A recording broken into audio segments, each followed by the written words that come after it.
Hello and a very warm welcome to the Makuhari Messe Hall here for day 10 of the Tokyo 2020 Summer Paralympic Games.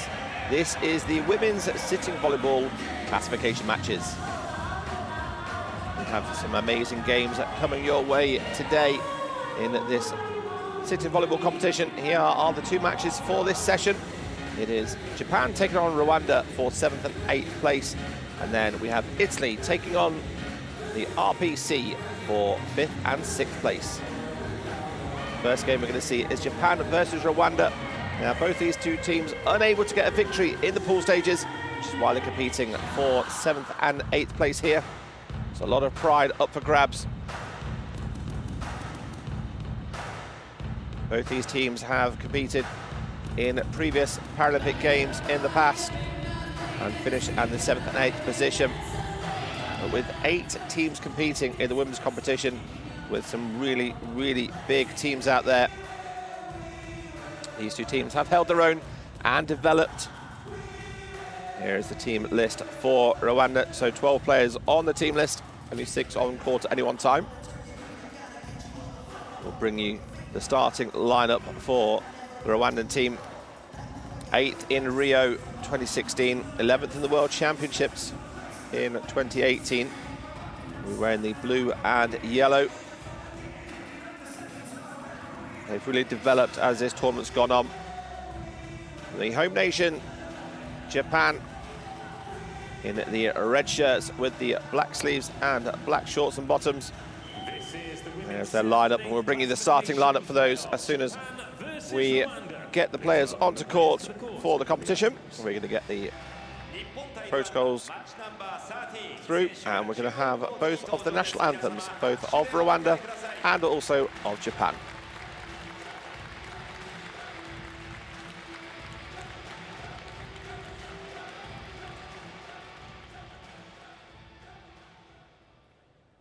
First, the anthem of Rwanda. Rwanda no kokka enso desu.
And now the anthem of Japan. 続きまして、日本の国歌演奏です。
The two anthems played, and as is tradition and protocol, with the COVID regulations in place, the two teams stand on the 3-meter line and show sporting spirit to each other before we get the starting lineups introduced to court.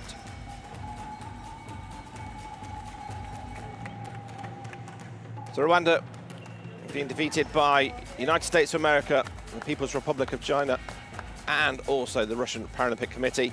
All 3-0 losses, but they came against a really tough pool in Pool B.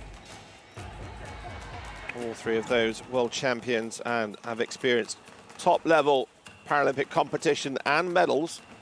So the African champions were up against it from the very start, while Japan also had another strong pool with Italy, Brazil and Canada.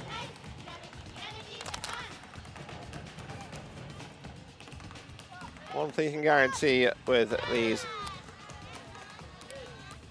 Japanese ladies is they'll fight all the way through and smile constantly through the games. Referee from Finland, Sari Manusuru will be the first referee on the far side of the court as we're looking at it. And our second referee, She'll be the lead referee, the first referee in this competition for this 7th and 8th classification match.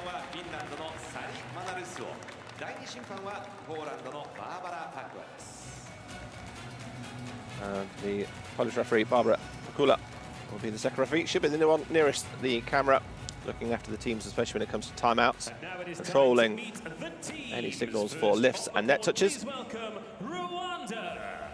Number 3, Claudine Moreb-Wagire. So Moreb Wagire, the middle blocker. Niram Barushimana, or Sandrine as it says on the back of her shirt, the top point scorer for Rwanda in this competition. Big outside hitter. Claudine Bazubagire, the 41-year-old, will be one of the setters in the team. And Solange Niraneza, also one of the setters. The best pair of hands, also the best receiver in the African Championships in 2019. 17 Mutuni. And Lilian Muko-Bwankani, the captain, 32-year-old, captained them in Rio 2016.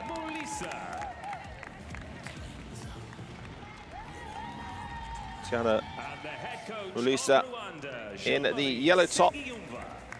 She denotes that she is the libero, the backcourt defensive specialist for Rwanda. And their opponents serving first in the first set are Japan.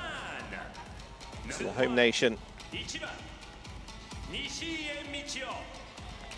Nishi Michio, the captain, 54 years old, and I always high fives the home crowd watching.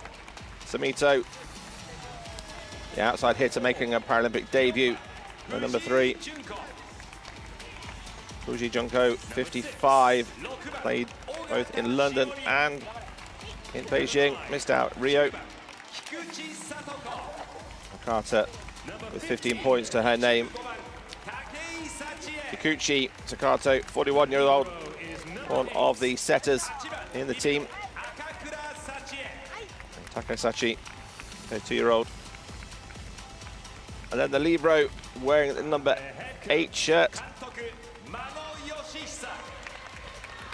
Takarua should be coming on for that backcourt defensive duties. This is a best of 5-set competition. It'll determine who gets in 7th and 8th place. So just the 8 teams competing in the sitting volleyball competition here at the Summer Paralympic Games in Tokyo.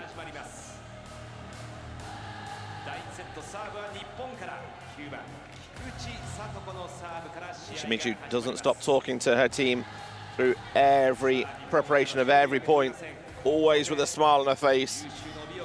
Plays the sport in the right way after debuting back in 2010.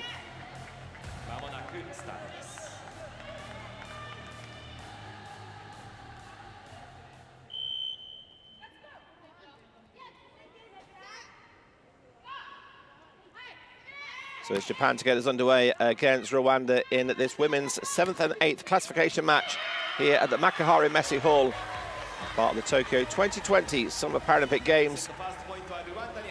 And Sandrine gets the first point for Rwanda, a 24-year-old top point scorer for her team. Expect a lot of action to go her way in this game. Quick reactions, Claudine going over on two. That fist not able to control the ball. As mentioned, both teams coming through some tough pools. Rwanda had their challenges in getting here as well, but defeated Egypt in the African Championships, which then gave them the option in the qualification process for the Paralympic Games. It's Sandrine again in the centre. She'll like it in the centre there, where she can get to twist and turn and choose her attacks to go left or right.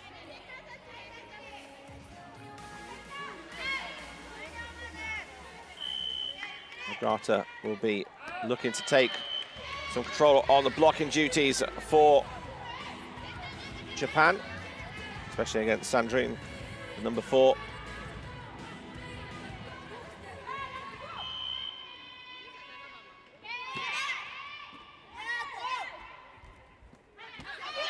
That's a lovely tip. Sandrine scored points all across the net there. First attack on the left-hand side, then one through the middle, and then one on the right-hand side. Now she goes back to serve.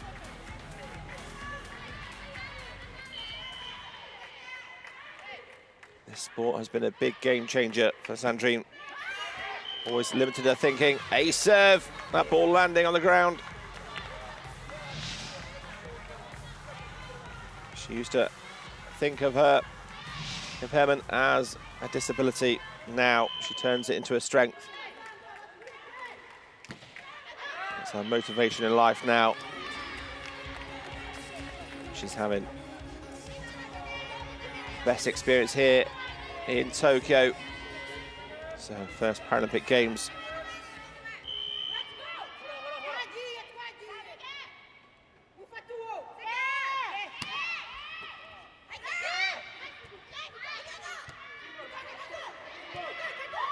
Free ball pushed deep, putting pressure on Rwanda. And then the captain, Lian, just takes control of the centre, dropping that ball right in the centre of the court.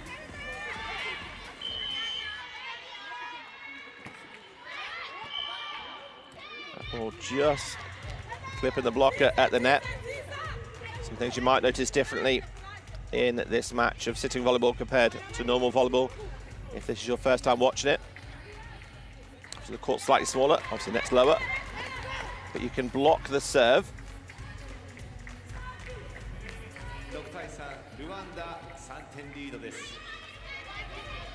Referee's given the point to Rwanda on a net touch on that service error, so they've pushed too hard to block that serve initially.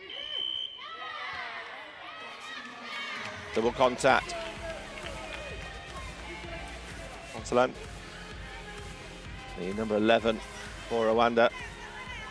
So the point does go the way of Japan this time, 4-6.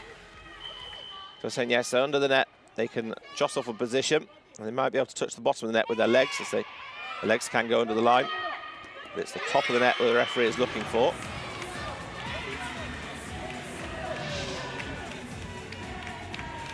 Pace of the game so quick. As you see, teams scrambling. One of the calls you might notice as well is one for lifting. That's when they lift their torso off to play the attacking shot. Oh, that's a great swing back court from the deep.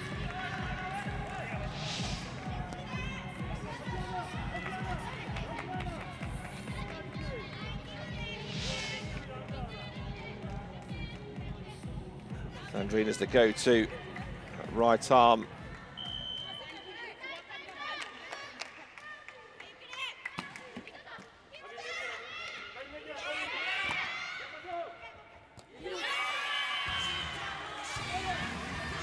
Sumitomo, the 42-year-old, making her Paralympic debut, has her first swing through 4. Just gets enough of the block. 17 can't quite get the rebound off the block as she's leaning away. And then Japan follow up with an ace serve. Look at that smile from the captain.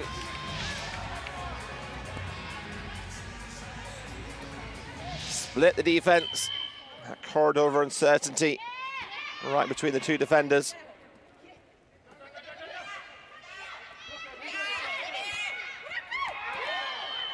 High ball just goes long. So we go to the technical timeout in this first set. 8-7. Rwanda have the slight advantage. It has been Sandrine Show, the number 4 from Rwanda, their top point scorer, and that will continue to be the way. And she's their lead player. Well, Japan and hustling to get that ball up. Samito and Nishi, the ones running the show at the moment for Japan.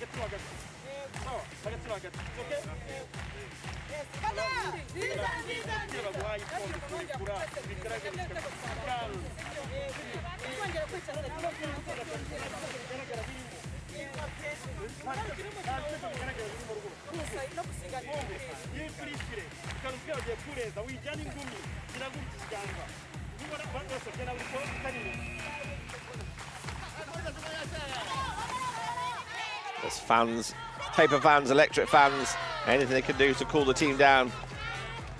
Even in the indoor arena, it gets hot on that court. They're working hard.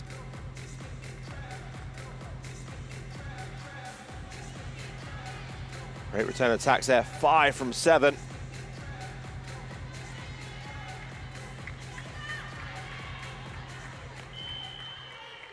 And Sandrine has been the driver of those points for Rwanda.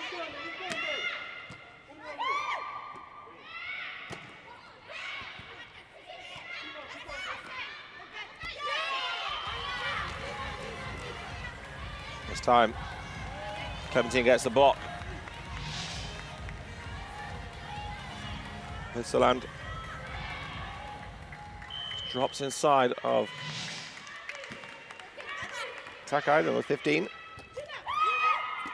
Captain over on 2.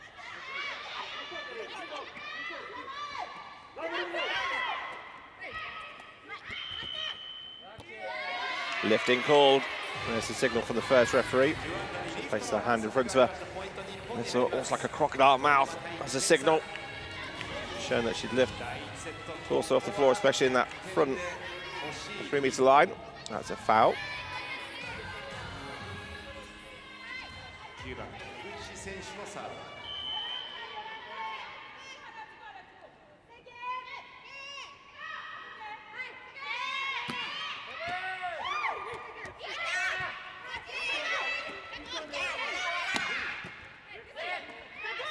She gets her first attack in the game through 4. A second. Nice block in by Japan.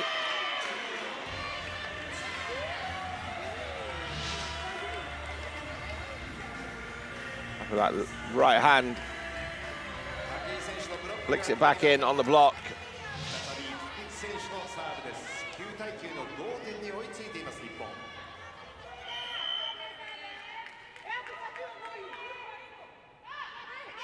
We're at 9-all.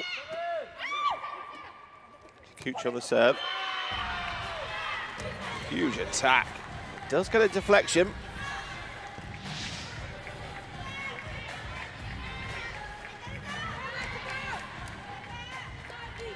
Sumitomo just gets a finger on the block. So Rwanda extend, they go to 10-9, just 1 point in it. And Agata gets her first kill of the game, a little tip across the court. Both teams just getting a feel for the game at the moment. Neither settled into their routine.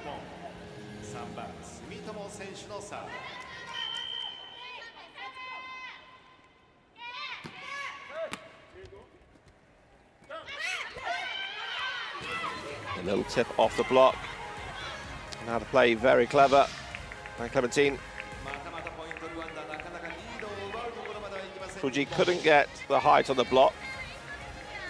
She can't get the press on it, and Clementine very cleverly using her hands just to wipe it off.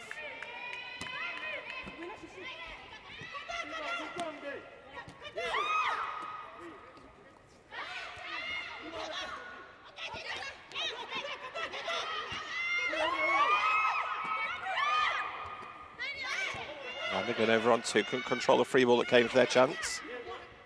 Put themselves into the system so they can get an attack. And they get the touch off the block.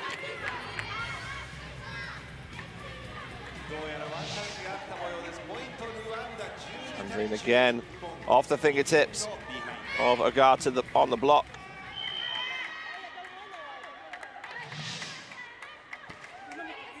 Off 10.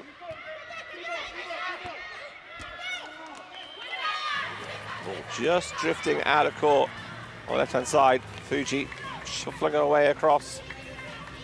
Couldn't get enough on it.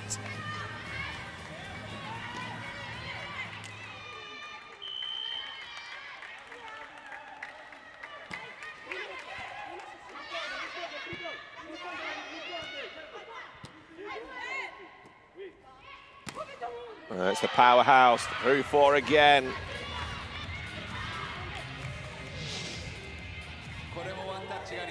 Splits the block. So Japan, because of that attack, the gap now extending to 4 points. It was only one difference when they did the technical timeout, and it was 8-7. Now it's 14-10 to Rwanda.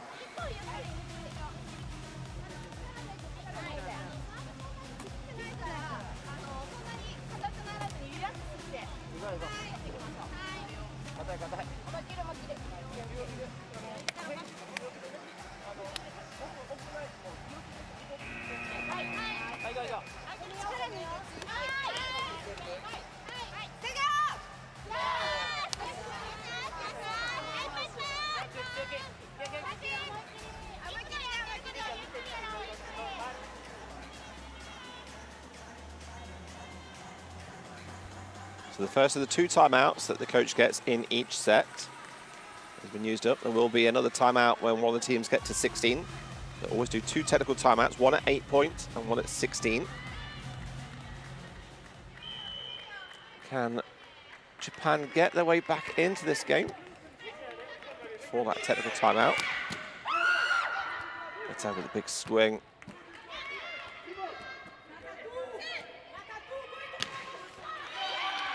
Sandrine finds the corner this time.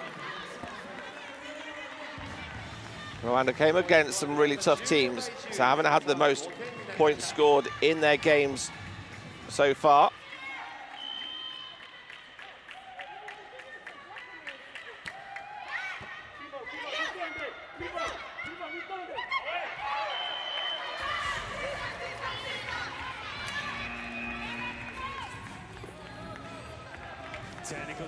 Rwanda haven't scored more than 12 points in one set, so this is their highest set score so far in this competition.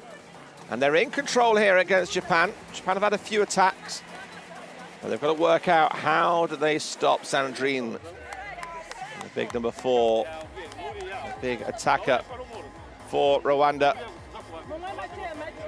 She's having a field day at the minute, picking her shots down the line, tips and cross courts.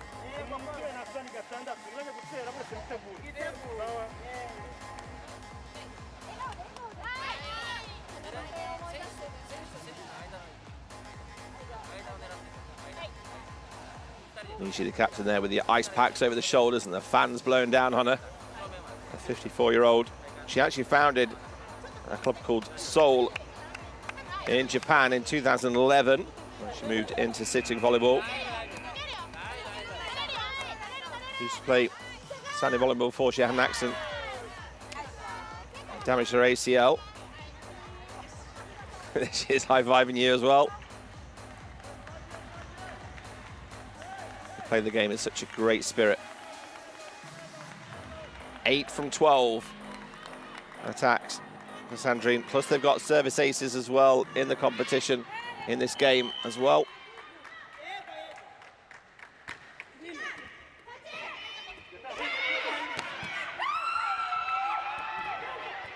Oh, lucky for Rwanda, but the power from Agata. She's just got her arm in now.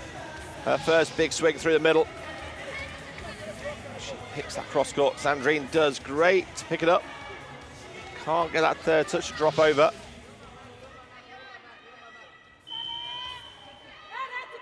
The 35-year-old made her debut back in 2002.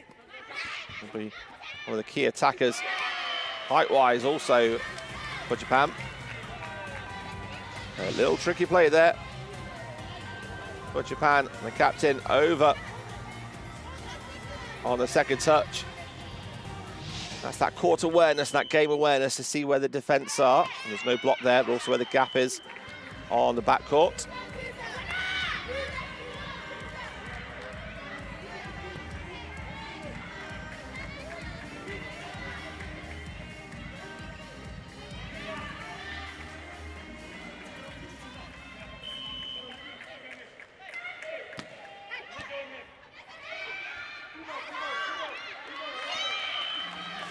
Power of the serve on Kikuchi. And goes across to Takai, but she can't bring it back into court enough. That makes it a little bit harder for Akura to get that third ball over. So it's another point for Rwanda. They're 18-12 up. 6 points clear of Japan in this women's 7th and 8th classification match here in Tokyo 2020 Paralympic Games. She looks on. She'll be attacking through 4 in this. Nice shot cross court.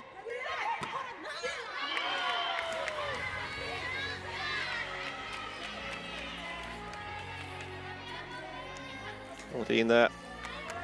Just fires that long.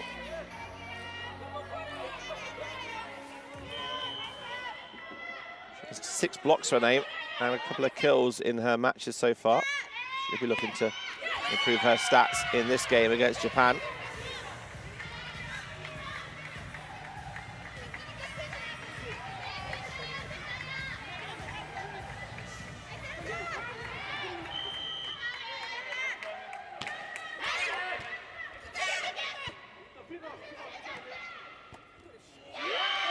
Clever play by Fuji. Just waits for the block to come. Just sees where the gap is there, over the block. Substitution for Japan. Double substitution for Japan, in fact. Out comes number 4, Junko Fuji, replaced by Asada and Tanaka coming on. In comes number 10, Osada Mamiko, replacing Asada, a 54-year-old.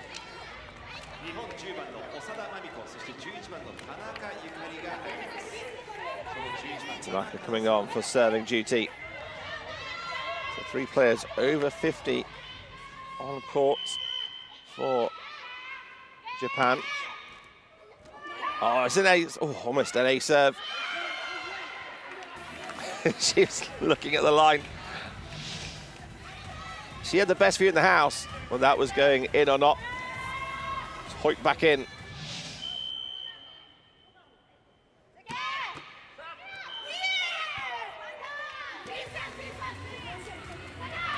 Ball called. That's the power of the block. If you can get that block on the serve right, you've got to serve really tough here because they can block on you. And if you're not quickly ready to defend there. Those substitutions are reversed. Fuji out. Tanaka in. So Fuji comes back in but goes off for the libero. And Agata will be coming back on.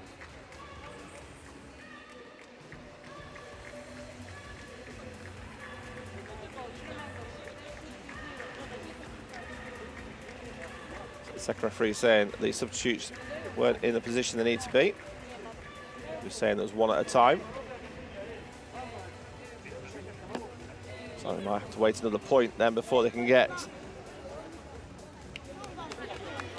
a big attacker onto the court in Agata Chiori. Played in 2012 and had a bit of a break. The number 6 until 2016, when she had a family. And then after 2016, want to be part of the 2020 squad here in Japan. The substitution, just making sure that the right substitutions go on for the right people. Rwanda keeping themselves going. So Ogata and Fuji come on. Ogata replacing Asada. She's been told she's got to wait. Asada, Mamiko gets a few more points on the court. She hasn't been able to touch the ball yet. So with this in mind, Japan have now got to think about how they defend, because it would normally be Ogata in on defensive duties. So after the protocol and miscommunication of who's coming off and on, we get back with the action. 2015. And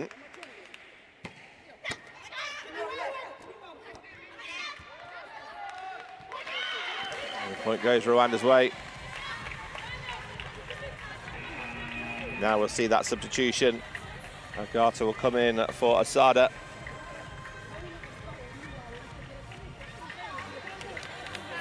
Can she shore up this defense for Japan, as Rwanda just pulling away here in this first set, 21-15.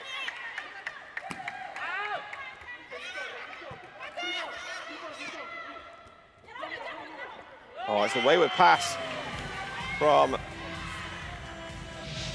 Claudine Azubagirira. Number 7 for Rwanda. Couldn't quite get her arms behind the ball.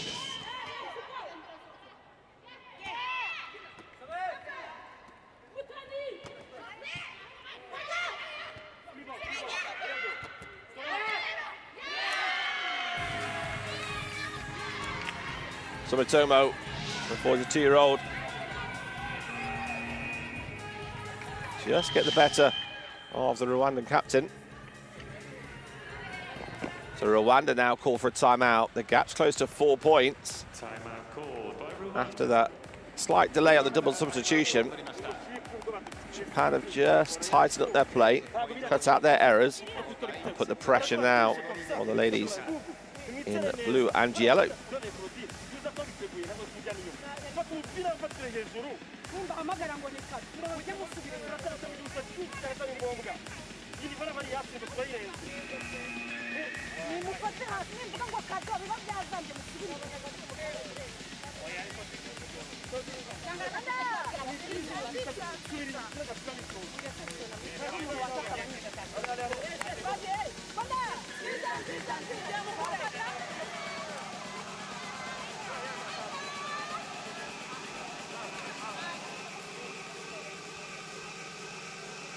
So Rwanda had their first of 2 timeouts. Japan 17-21. Fantastic atmosphere here in the Makuhari Messe Hall. In this women's 7th-8th classification match. Quick reactions at the net. Lift called, so a help ball. Sumitomo taking that ball behind her, almost clawing it back and then releasing it, holding on to it too long. The point goes for Rwanda. They're at 22 points now. Highest they've scored prior to this game was 12 points. They did have 3 of the toughest teams in World Paravolley at the minute in their group. Smita goes big. Kikuchi just puts the ball over first time, but not deep enough to cause any trouble. And Clementine just drops that ball into the center, forcing the second timeout called for the head coach from Japan. Mano Yoshihisa just wants to have a final few words with his team. Rwanda just require 2 points for the first set.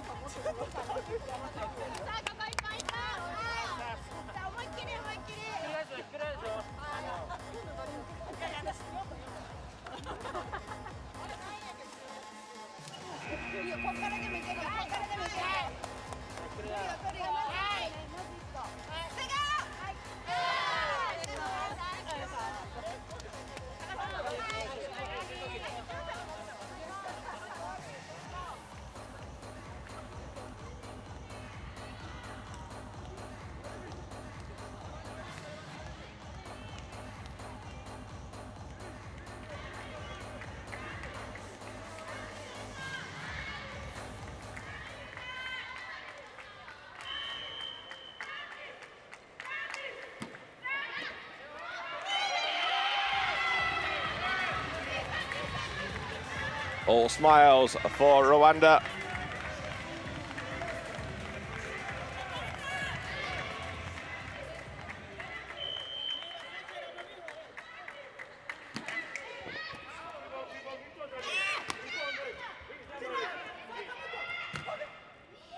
Oh, the set point saved by the big block of Kikuchi. Smile of the 41-year-old goes back to serve.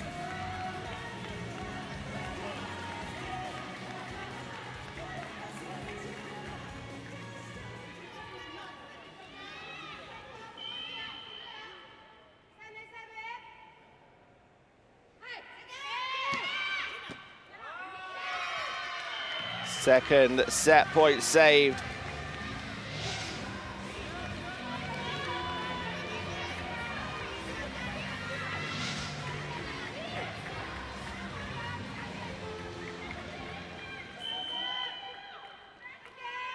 Still got set point.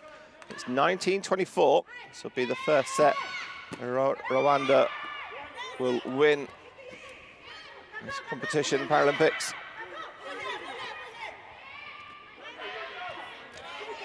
Sandrine goes for a little short shot. Japan fighting hard, but the power of Sandrine through 4 closes the set off. All smiles for Rwanda after losing their 3 games. 3-0, 3-0, 3-0. They get the first set. Had the same issue in Rio.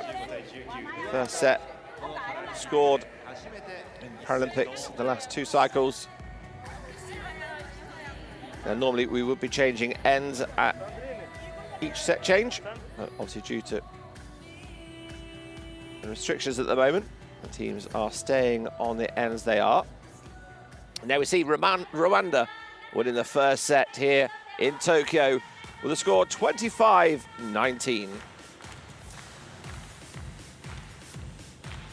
Slightly higher on the attacks, 12 from 29 as opposed to 7 from 29. And slightly taller team as well, so you expect them to be a little bit higher on the blocks. 4 aces though apiece. It's only fine margins for Japan, and it'll be all smiles for the team from Rwanda, the African champions, here securing their first set in the Paralympics.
So no changes to the two teams as we get ready to start the second set.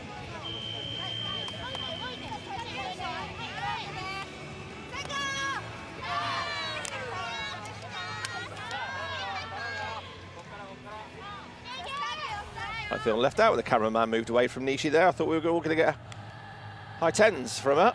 Not this time. So after securing their first set in Paralympic competition, Rwanda looking to get their first victory. We get underway in the second set. Japan, African champions, looking to end this competition will be starting the serve. The first serve will come from Rwanda, the captain, number 15, Liliane Bukov-Wakari. Sandrine top scoring in that set, number 4 for Rwanda with 11 points. Kikuchi, the top scorer for Japan, just on 3, but the scores have been spread a little bit more evenly across the Japanese attackers. If they can work a way to stop Sandrine, maybe they can find a way back into this, but also they need to get Ogata back in the game. She's got the height advantage and the power to take on this strong Rwandan team.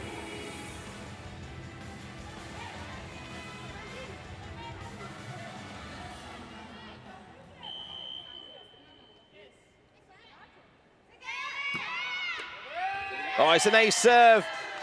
That ball squeezing through, clipping off the net, dropping in the centre of the court. Just squeezes through the hands, clips from the hands into the middle. Sumitomo's first ace of the game. She tries to fire a long ball. She felt she was a little bit too close to the net on that last one, so just went with a little bit more distance. This is one of the challenging parts of sitting volleyball. The fact that you can be blocked on your serve, you've got to make sure that is actually on point.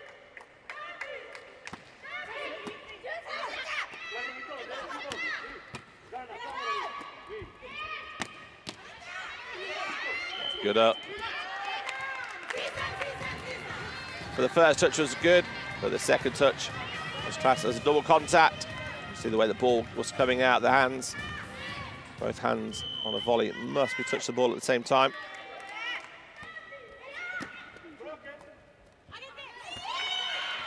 And there we see Guro just on the serve receive, putting the team under pressure by drifting it over the net. Rwanda just holding their hands there in position.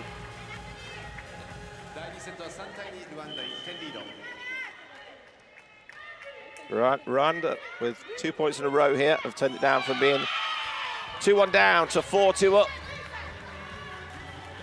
That's what they started doing that first set. Just put the pressure on the serve. Japan were just making the mistakes on the back court.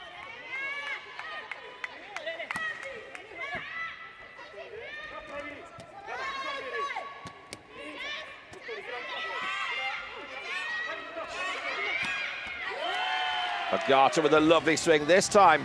Instead of going cross-court where she has gone that first set, she let the ball come across her body and then just followed it with the momentum and let her arms swing through the ball to the left-hand side.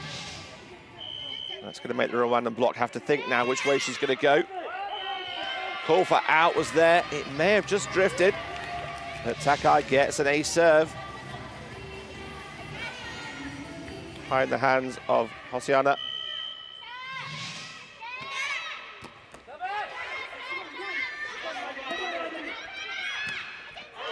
Claudine somehow managed to claw that ball in from the serve received with one arm, straight on to the Japanese side. They couldn't turn that point around. They had a free attack, went wide. So Rwanda lead by 1, it's 5-4.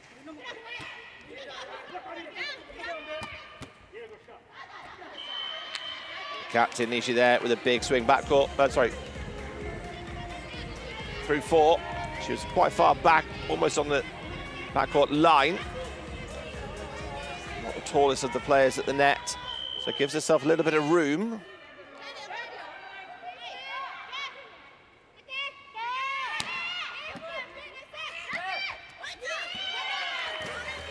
Sandrine on blocking duty against Kikuchi.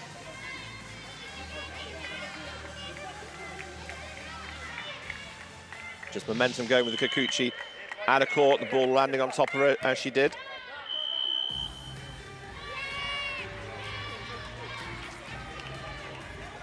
Referee calling for a lift on Claudine, the number 3 at the net.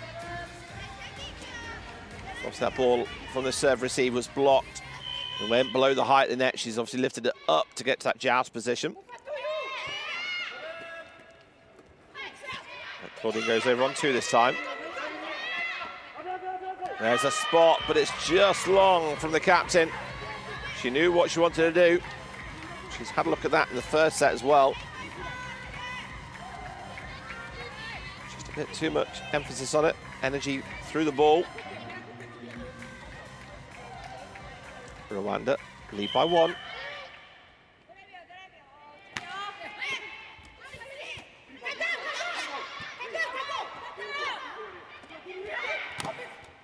Nothing gets blocked.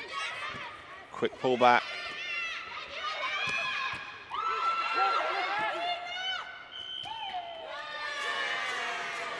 A well-worked point for Japan, but lifting was the call from the first referee.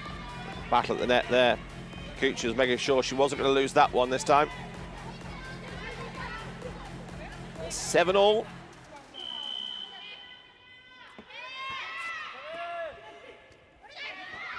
Hot quick on 2 there for Rwanda.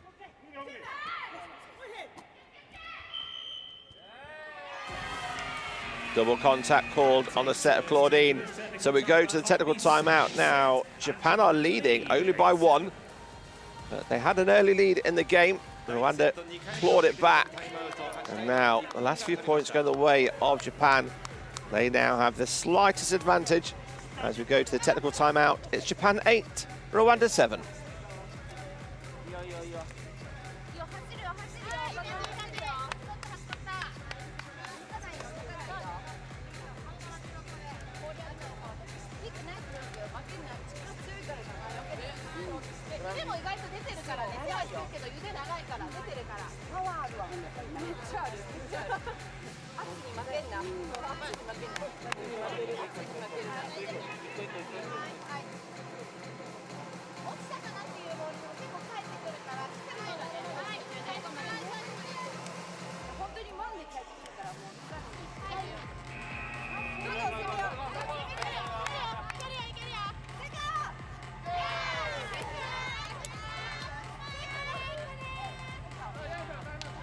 All smiles on the bench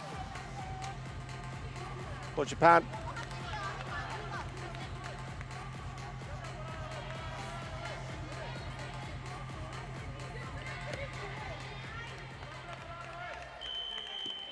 Nishi, the captain, on the service line, whereas the number 1 leads by example in the way that she plays the game.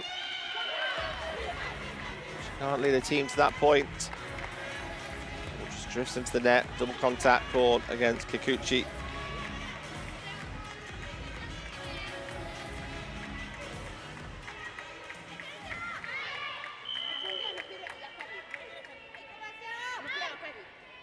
So 31-year-old Claudine serves. Got good pressure serve on. There's the bottom of the net moving with the legs jostling for position underneath it, which is okay. Oh, lovely turn. And swing through by Sumitomo. Watched that ball come over his shoulder and then still had the whereabouts to be able to put the ball away. It's a pretty tough skill, especially when there's a block right in front of you.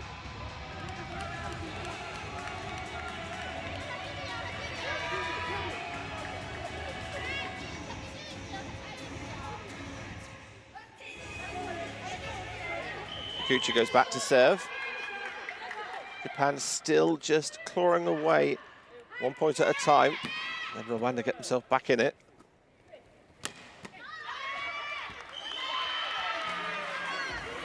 They've started to keep Sandrine quiet, but Clementine and the others are now starting to score points for Rwanda.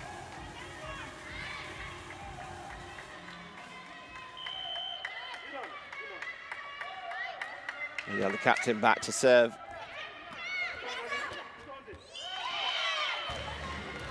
Sumitomo not in the right position to set, especially trying to set the ball all the way out forward to Agata. They know that's where they want to get it to. She's the big attacker for Japan. Sometimes it's not always about power. Takai shows us quick thinking over the net.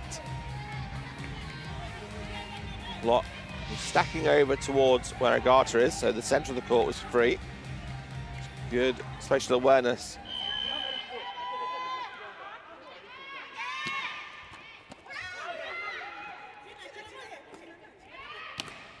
Nice block. Sandrine goes for the tip this time. Clever play. She had options where to go the second time. Good choice. See that Tsunemoto was a little deeper than she needed to be. Now Rwanda have the advantage just by 1 point. And Japan have looked for that spot quite a few times, deep at the back of the court. Rwanda have been guilty of leaving themselves a little bit shallow. I've seen the captain Nishi tried to go there a few times with a variety of successes. There's the line shot again. Agata's looking at the hand. Wow, did I push that far with one hand? It's the right spot though.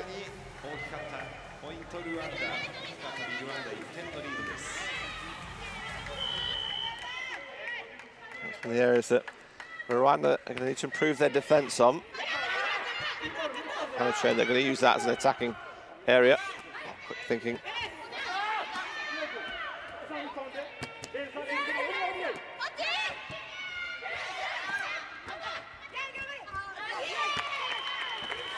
So Fuji just getting blocked out. And then Japan just lose the control of the point there.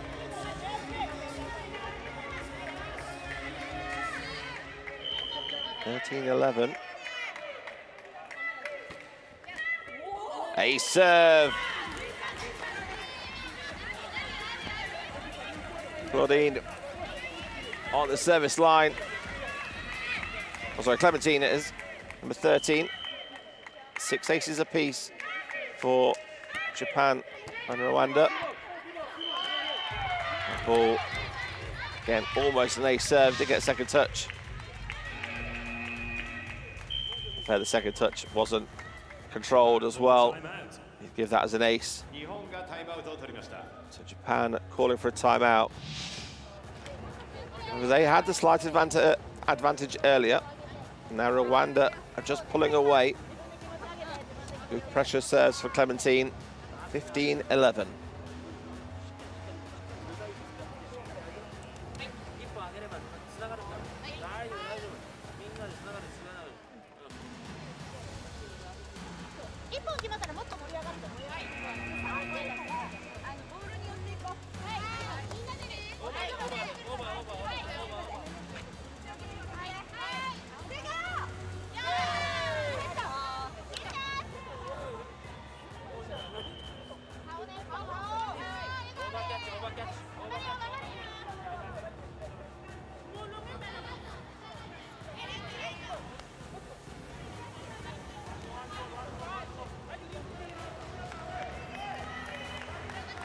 Agata, the tallest player, and highest reach for Japan. While she's at the net, they're going to want to take advantage of that.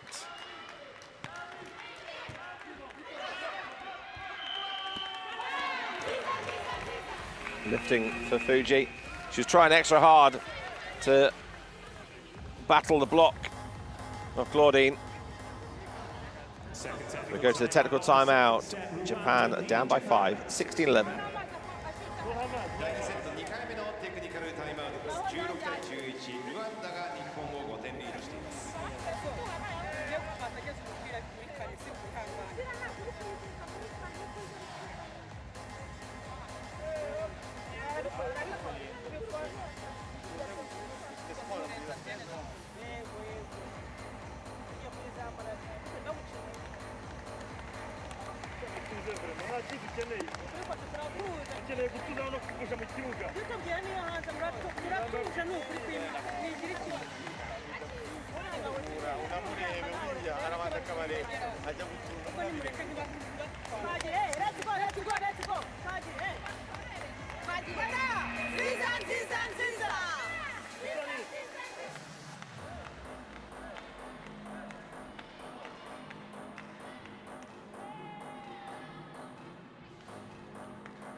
So first point from the technical timeout for Japan. Noisy on court with all the talk, making sure each of them knows where they are, where they're covering, who their attackers are. Gata with that high toss on the serve.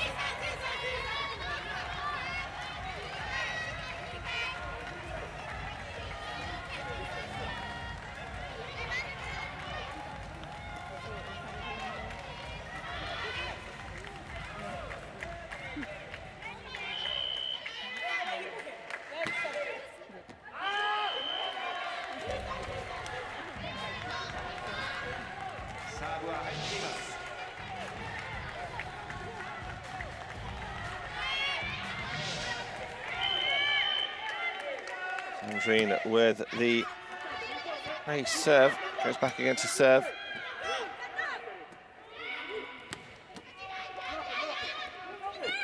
Somehow the captain gets over for Japan from the middle. One-handed set out wide, push deep. Nishi with the blocking duty. Fuji with a punch of the ball. And then double contact called against Rwanda. Great hustle from Japan.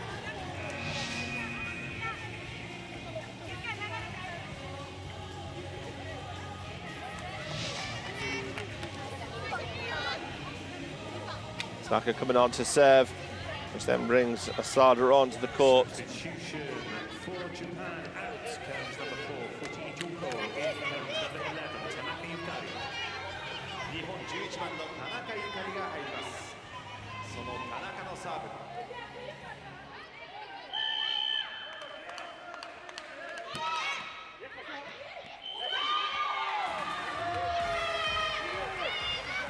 Their smile just lights the room on every point they score.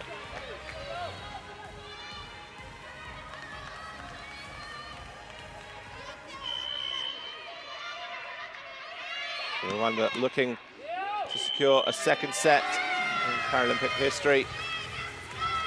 And they did have a slight advantage, but Japan are just clawing away at them now. Forcing Rwanda to call for a timeout. It's been a great substitution, bringing on Tanaka.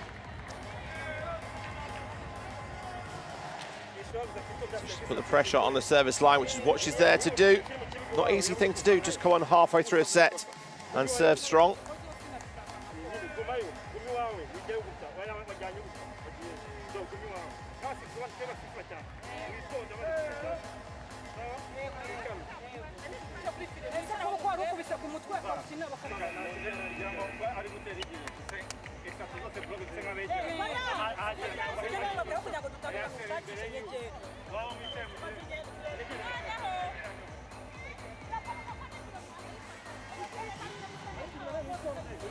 So the words of wisdom and encouragement given by the head coach,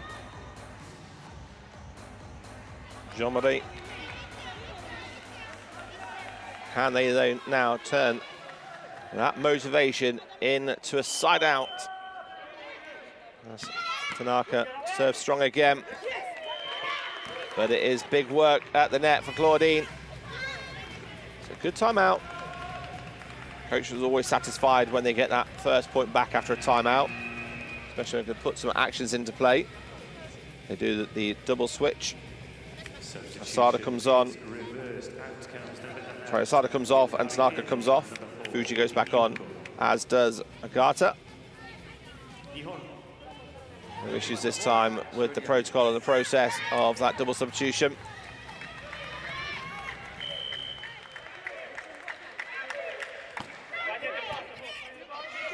Nice dig. Agata off the hands, goes the captain.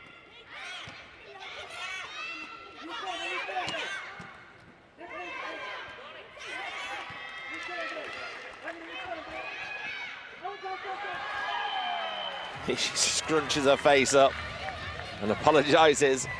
She knows where she's going. She's tried that a few times. A couple of times it's worked. We've seen a few of the team from Japan targeting that corner. They know that's the weakness. Rwanda having to hustle on their defence there. Japan taking a little bit more control of the game when they've got the ball on their side. They're putting the digger slightly higher, giving the set a chance to get underneath it and start to get some attacks in.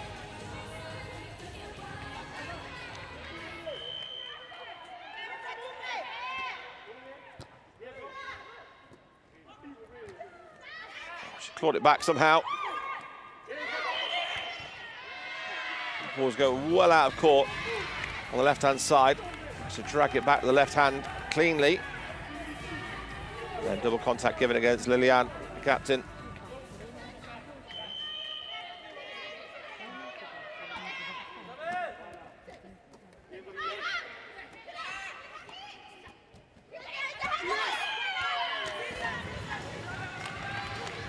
All around the Rwandan squad cheering that point on before the referee decided which way it was going. They knew the ball was in. Garter at full stretch, couldn't quite get there in time.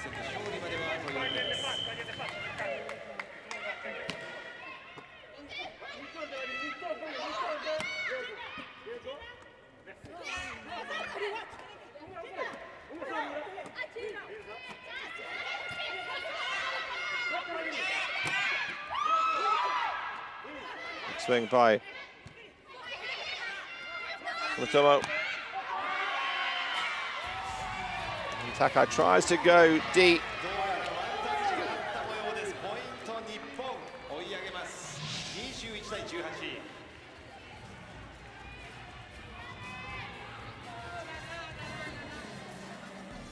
Called for the touch.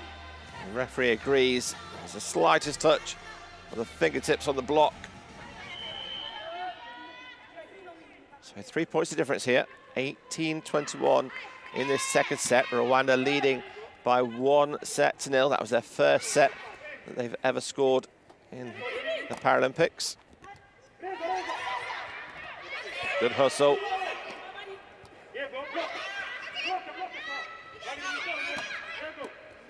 And make it a little bit harder for themselves than they need to. But then Agata says, enough of this.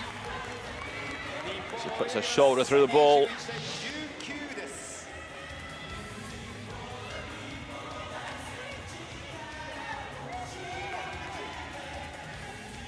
That's more like what we're used to seeing from Agata. Be it through 4 and also through the middle.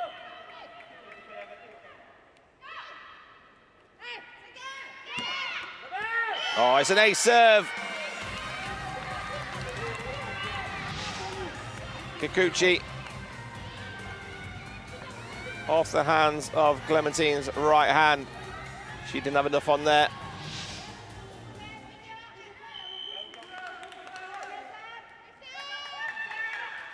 Solange couldn't get a hand across on the block either. This time, it's into the net. And they've got past the block either on that point. Japan do get to 20 this time. They close the gap, but it's still 2 points difference. That's a big point for them. Almost level it at. Got to come over for Japan. Oh, that's a great swing from the powerhouse from Rwanda. Hugs all round for the ladies in blue and yellow. They are 2 points away from their second set. Timeout, Japan. Timeout call for Japan. Can they stop Rwanda taking a 2-0 lead here?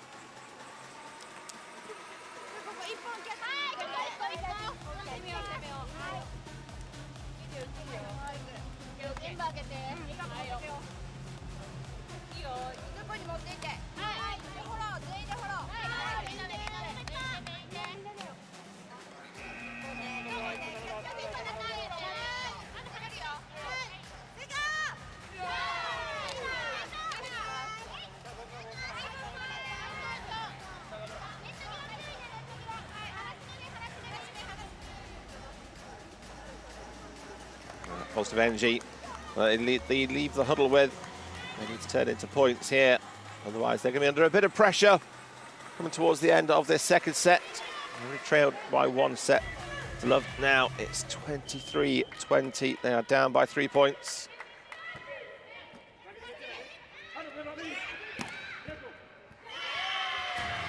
Great point. Agata just starts to get her range now. She does prefer it out wide on the left-hand side of the court than in the middle. But she's had success on both of them. At 6 out of 23, not her normal standards. She'll be looking to improve that. Has the opportunity here. Tip just goes inside from Sandrine. And it's another set point. This will be for a second set. Set point Rwanda. They've never been here before. But they look very comfortable in this game against Japan. And it's an ace serve to serve the second set in this game. It is Rwanda taking it 25-21. They now lead by 2 sets in this best of 5 set match to guarantee who will be in 7th and 8th place. They had to fight hard. Japan clawed back. All smiles for the team from Rwanda. And quite rightly so. From going from never scoring a set to now leading the home nation by 2 sets with 25-19, 25-21. They had all the answers of what Japan had to throw at them. Agata needs a little bit more time on the ball at the net. They just need to give themselves a bit more time. A few more attacks for Japan. Even elsewhere, but it's that blocking where Rwanda just starting to edge ahead in the points. Only small little marginal gains, but Japan will be looking just to improve their performance there. It is the women's 7th-8th classification match here at the Makuhari Messe Hall, and currently Rwanda have won the first 2 sets.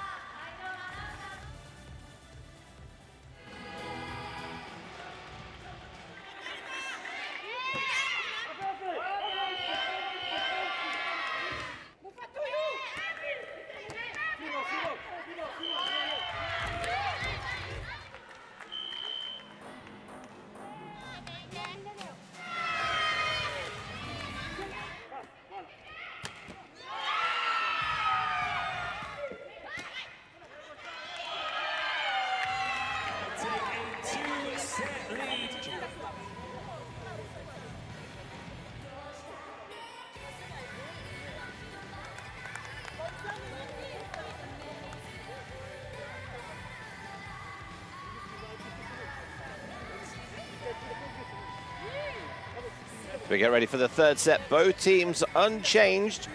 Yeah, their strongest lineup out.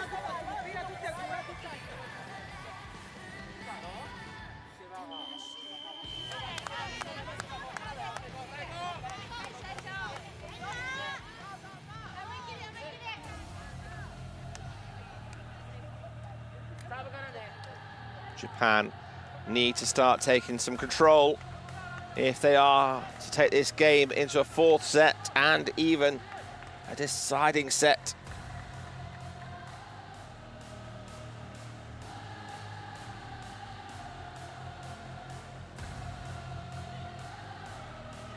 Japan yet to win a set as well. Close to the game was 23-25 versus Italy in the first set of their game. Gone down to 19 and 21 in the first two sets.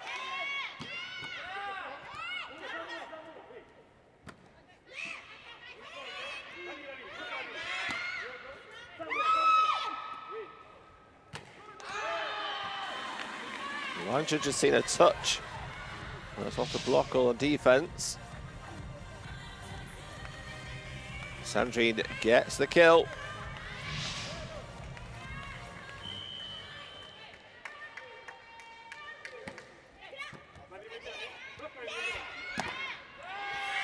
Likewise does Agata on the left-hand side. She chooses to go down the line this time.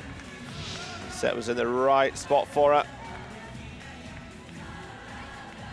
14, and number 7 there. Was just off the net a little bit too much. Couldn't get herself into position. And trying to target and break that block down. Do that by switching it up as well. Trying to split the block. Yeah, quick tip. She got a hand to it, and not high enough for her team to do anything about it.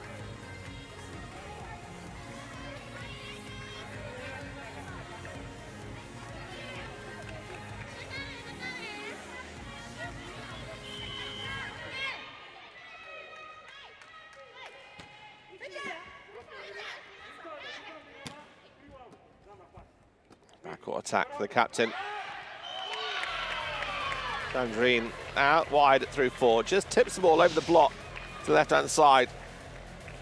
It's 4 or 5 times now she's secured that point. Libero for Japan just too deep, making it easy pickings for the number 4.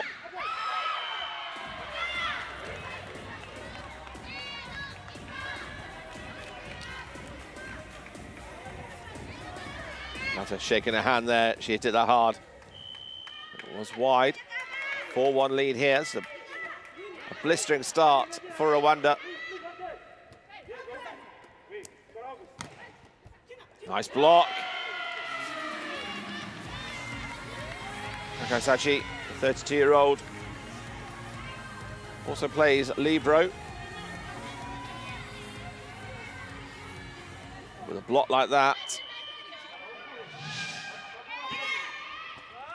Oh, and then followed up with an ace. Two things that liberos, that she can't normally do when she plays that position, is block and serve. Well, when she can do that well. Quality addition. Oh, 2 from 2.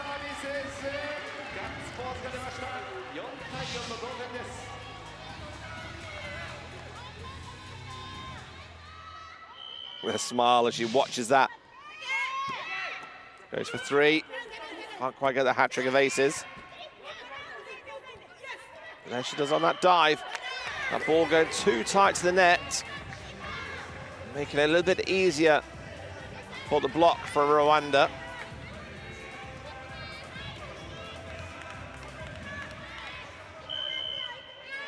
Need to keep the ball off the net there.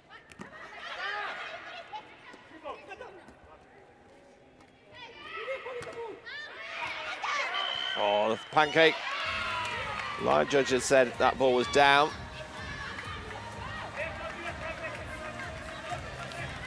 Julian, the captain, the captain back in Rio in 2016 when they finished in 8th place. If they keep playing the way they're playing, not only will they win their first 2 sets in the Paralympic competition ever, but they're on line for winning their first ever game and finishing 7th against their home nations. Look in the middle. That in the middle goes high. Kura almost with a little chicken wing defense. High to that left-hand side. Couldn't do anything to bring the ball back in. The ladies for Rwanda started to enjoy themselves and party.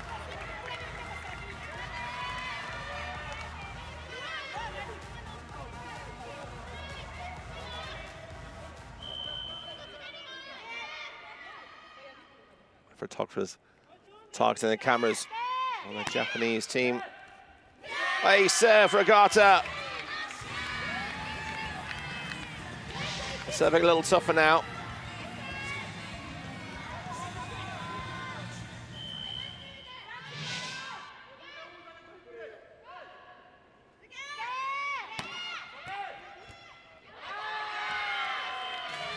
Again, another great serve. This time, Agata switches it up to go down the left-hand side. Rwanda just sticking arms out to try and take the power off it. All square, 7-all. Next point, whoever wins it, we go to a technical timeout. Agata got carried away with the power serves, and that one goes long, so we go to a technical timeout. Rwanda lead by 1. Exactly the same as it was in the first set, 8-7.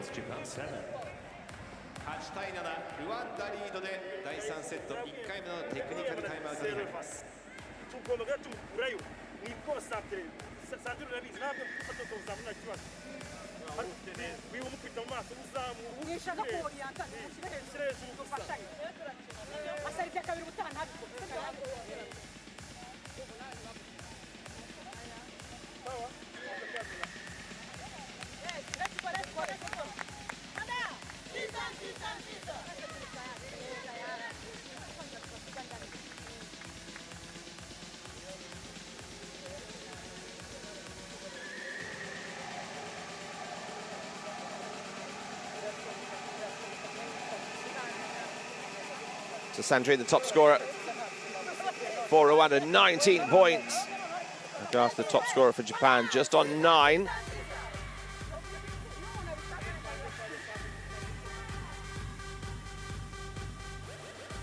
Twelve aces, though.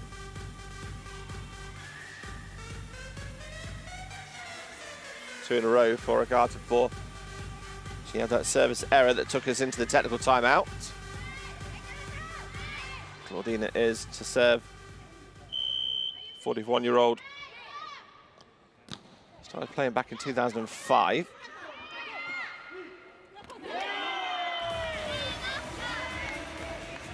Right back for the timeout. Japan level it.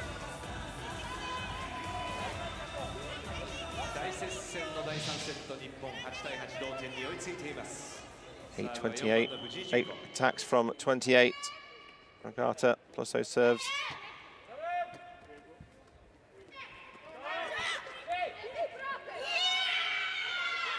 Agata leaning forward, in the back of the hand, popping the ball up. Japan do constantly, they do get that, but they put the ball too flat and too tight to the net. So the setters from the team are not able to distribute the ball, and they have to quickly put the ball over, or it ends up going into the net.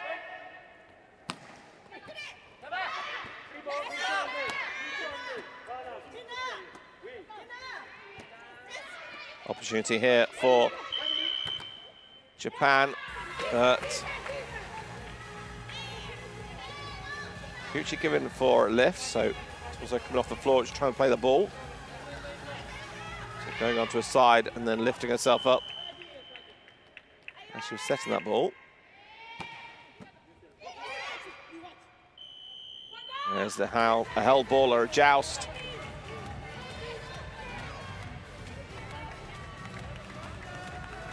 Rwanda had the options there. Well, they could move the hand off Kikuchi. Oh, great work. Chased down by Agata, and then Nishi just puts the ball in the middle of the court. Over the block, dropping it short of Claudine.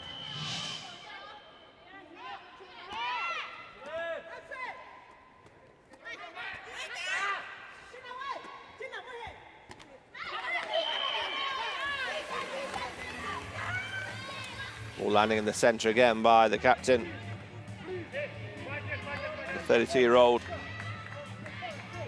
has also been on the women's representative on the executive committee of the National Paralympics Committee of Rwanda. So it's good to have a female voice and also a sitting volleyball voice on there, driving the sport forward. There's a lot of drive from World Para Volley. Getting sitting volleyball more prominent around the world, but also very much so in Africa.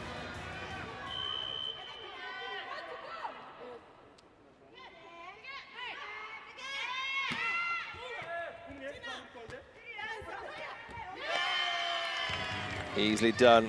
Makes it look so simple when it's like that. Attack out the net, the ball just landing nicely in her path. Just puts that ball back down. Japan level it all at 11 all. So neither team really taking advantage.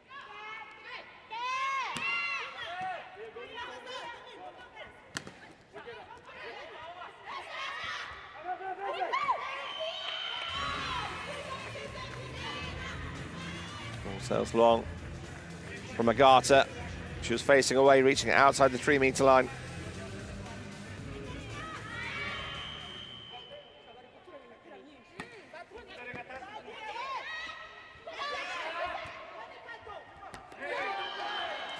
And this time, Japan get one, dropping in the backcourt.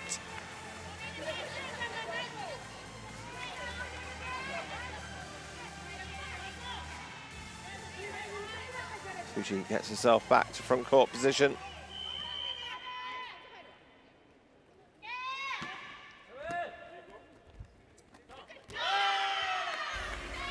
Clementine went for that little tip over the block. She has the height advantage over Fuji. That's where she was going. She scored a couple of points that way already. Japan have the slight advantage again. It's only 1 or 2 points either team's led by in this third set. But Japan need to win this set if this game is to continue on the journey. As Rwanda have those first 2 sets sewn up. 25-19, 25-21.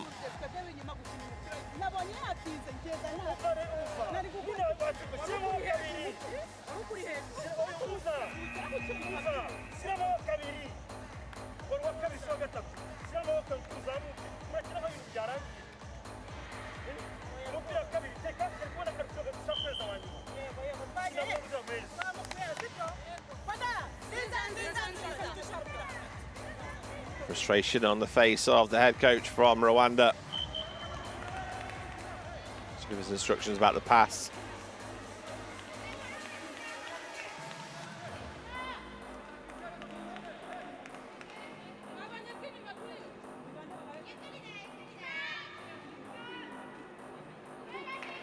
So Japan with a slight lead, 13-12. Can they start to progress in this third set? The cameramen are poised for any celebration. Second referee says we're good to go.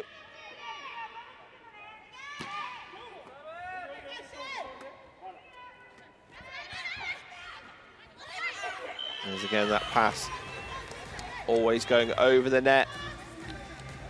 Kikuchi leading herself forward, so momentum is going to move that ball tight towards the net. So she's got to work her out around keeping that ball on their side of the net.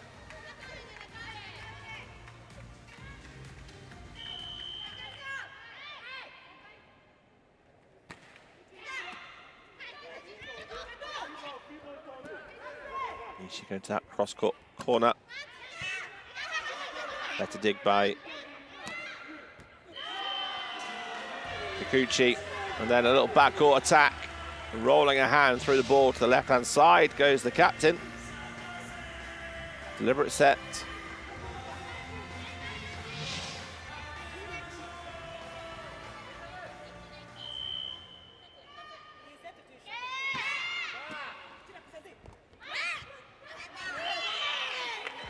Sandri. Watch that ball. And just a little tip over. So Clementine has the height advantage on her blocker there, Fuji. Agnes comes on for the captain. Comes the captain, Lilian Bukowakawe, replaced by number 1 Agnes Niran-Shimiman.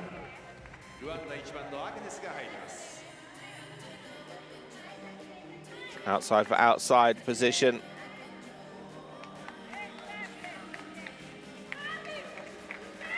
Agnes only played a couple of points so far in the competition.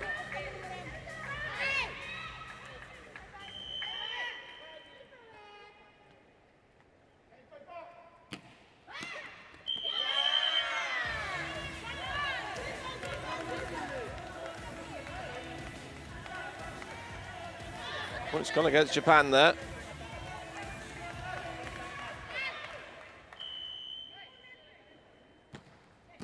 Rwanda lead by 1. Net touch on the block. Nagata. We reach the second technical timeout. Rwanda 16. Momentum is now with Rwanda. They lead by 2 in the second technical timeout. It's 16-14.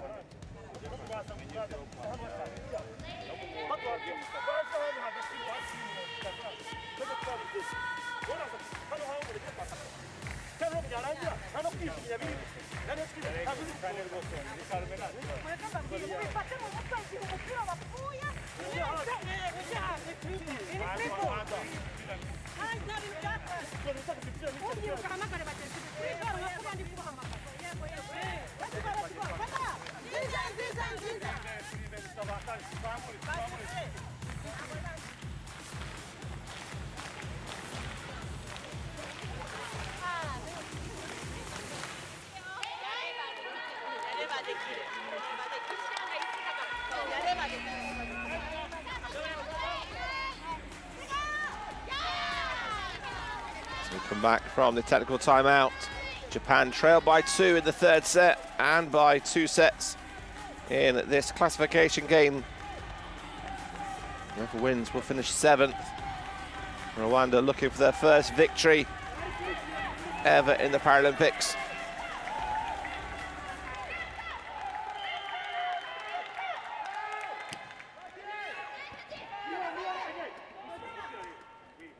Let's get the first touch of the game.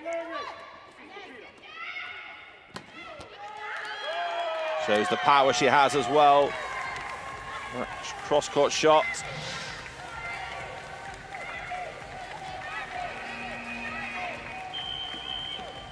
Timeout Japan.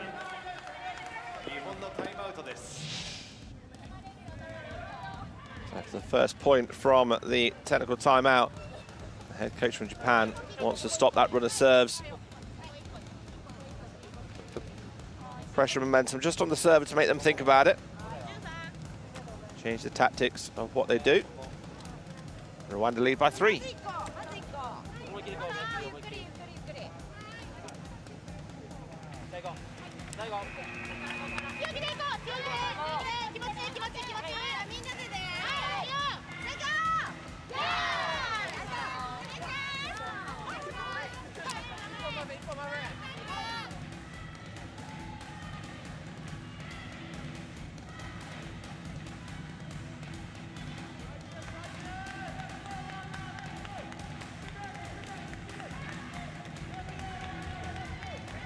How did Japan respond now? This is the time for them if they want to get back in this game before it's too late. Kikuchi goes to the backcourt attack. It's not a big one. Clip of the tape. And that just then loses all its power and dribbles over.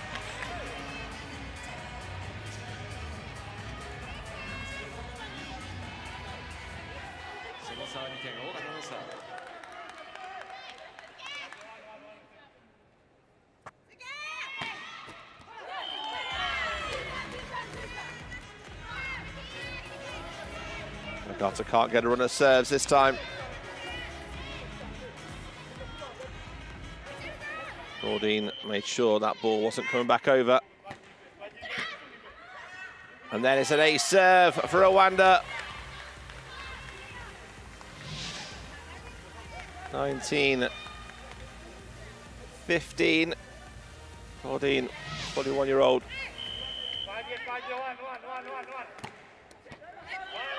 Ace serve number 2, directly down the right-hand side.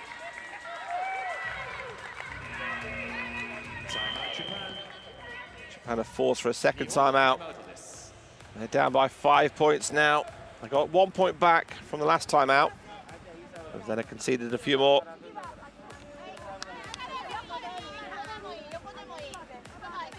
They've got a 5 point deficit to break down here. Rwanda, on the other hand, just need 5 more points for a famous victory for the first time ever in the Paralympics.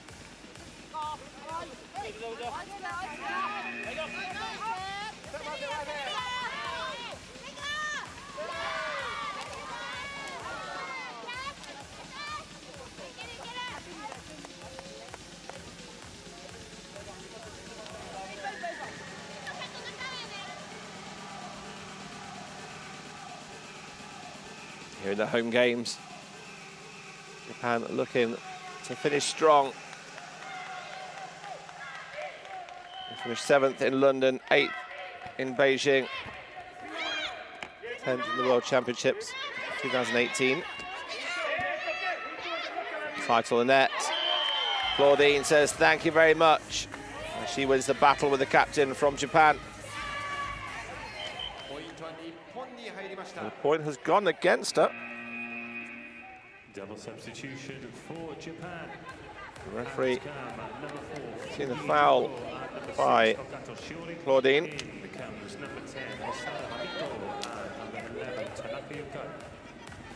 So double substitution again for Japan. Tanaka came on, she had 2 aces on her last serving run.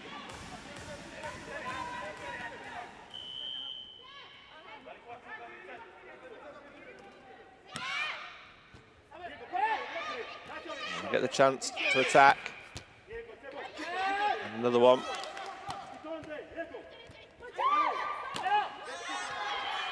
They can't make amends on the second attack, so Rwanda turn it round.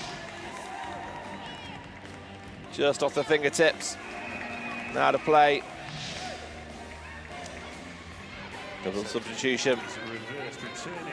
Osada and Tanaka go off.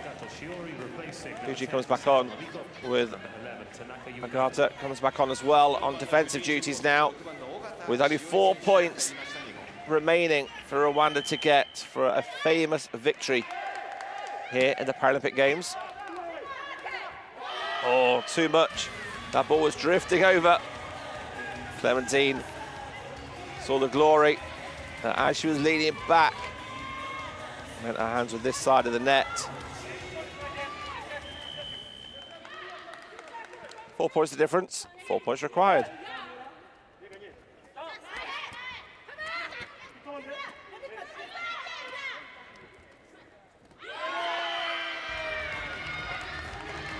Just inside the line.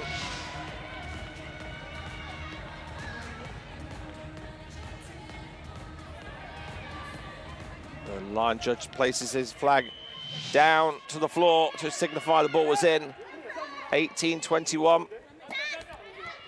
Agnes goes over quick, but then there's confusion between Agnes and Claudine. The ball drops just in front of them.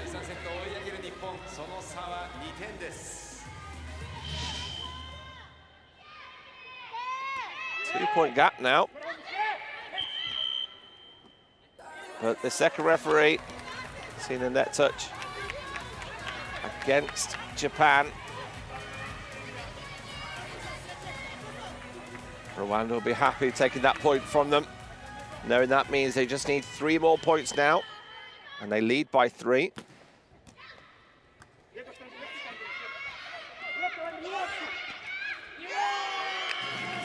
Wipe off. Kumadomo.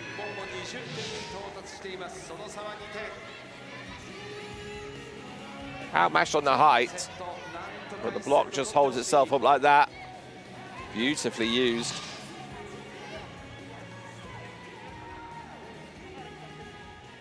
Kuchi.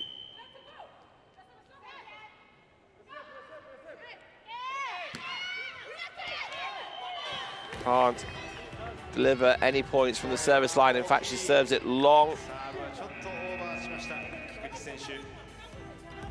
Substitution, Rwanda. Out comes number 1, Agnes Niran-Shimana, replaced by the captain, number 15, Lilian Mukopwakau. So Lilian, the captain, comes back on to see the game out. 2 points required here for Rwanda. This will be their first ever victory. But can Japan close the gap? They can. They can close it to 2 now. They'll be desperate to take this to a 4th set. Rwanda will be desperate to close the game out.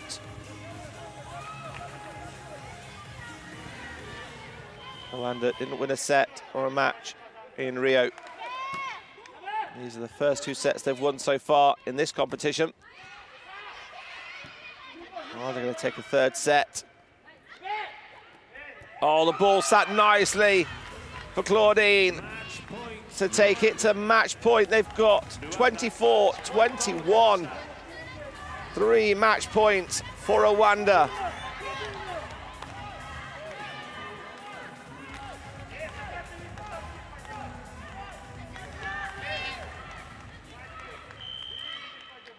The roof is going to lift when Rwanda score this point. But that's not going to happen just yet. Nagata gets an attack down the centre. Better control from Japan as they save match point. They won't want this game to end yet. They're having lots of fun, but also they want that 7th place position. Can Rwanda side out? Oh, it had to be. It could only be that attack from Sandrine, securing the first ever victory in the Paralympics for the team from Rwanda. And they take the game by 3 sets to love. 25-21, 25-19. Both of these teams end the tournament with a performance they can be proud of. Please put your All smiles from both teams. Rwanda getting their first ever victory, and it was a 3-0 victory against Japan. 25-19, 25-21, 25-22, and it was Sandrine, the big powerhouse, their go-to attacker in this competition, who secures the point with a winning attack.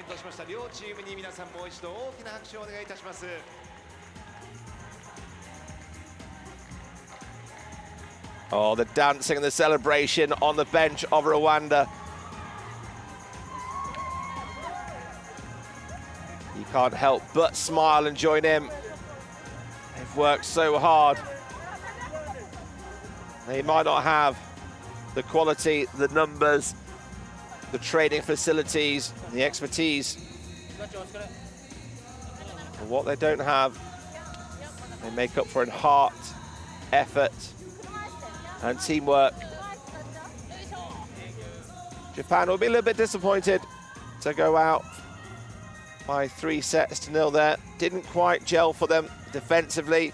They made a few too many errors, pushing the ball too tight to that block of Rwanda. Rwanda got better on their attacks as that match went on, 31 from 88. Japan only got 26 from 86. 3-0 though, Rwanda securing their first ever victory. Japan have been just amazing to watch. Their passion, their motivation their teamwork, their ethics, their smiles. It was fitting that Japan played Rwanda, two of the nicest sets of teams you could meet. All bows and respect for the ladies from Japan who finished the Tokyo 2020 Summer Paralympic Games in 8th place.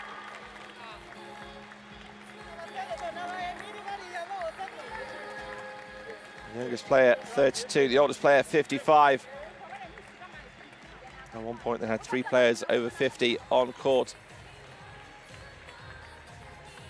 Some good, strong players there. Agata coming back into the squad to compete here. The 35-year-old, the big hitting number 6. Rwanda will leave the court, and they won't stop smiling for a very, very long time.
Well, those scenes at the end of the highlight reel tell you everything you need to know of how this game went. It was a 3-set thriller for the 7th and 8th place. Team from Rwanda taking on the home nation of Japan. Both teams looking for that first victory. Rwanda had never scored or never won a set in the Paralympic Games, and they took the first set 21-19.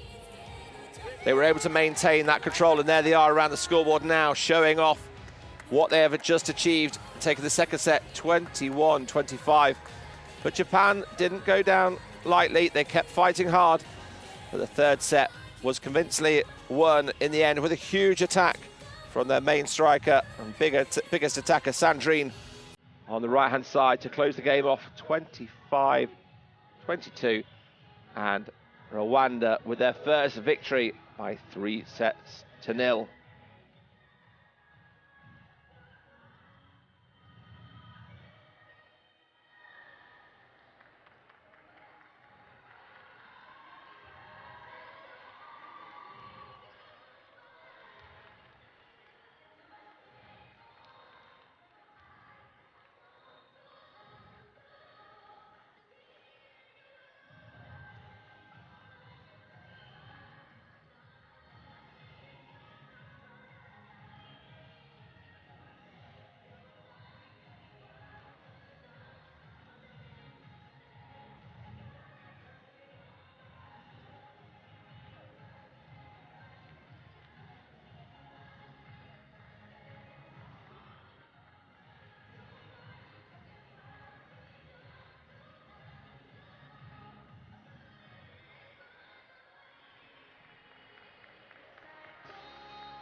Hello everyone and welcome to the 2020 Tokyo Paralympic Games at the 5th and 6th place playoff between Italy and RPC.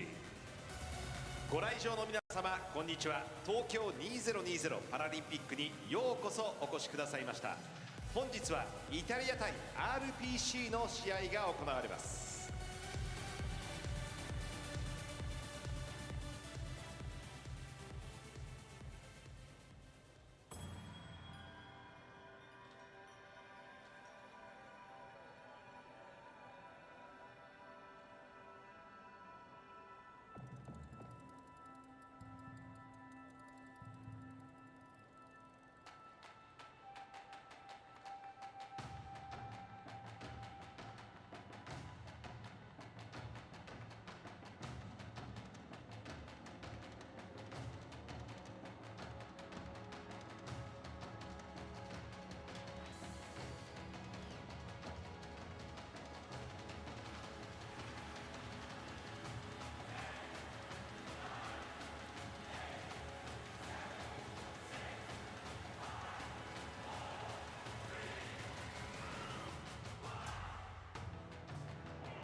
Welcome to the 2020 Tokyo Paralympic Games Sitting Volleyball Competition.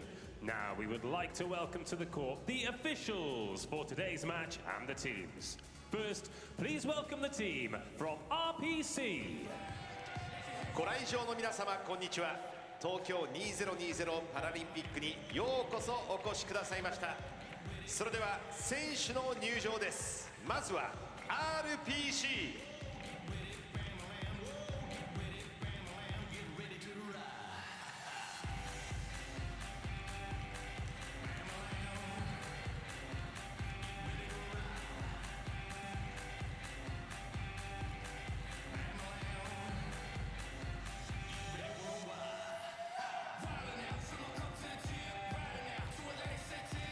And their opponents, Italy. 続きましてイタリア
Warm-up has begun.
Hello and welcome to day 10 of the Tokyo 2020 Summer Paralympic Games.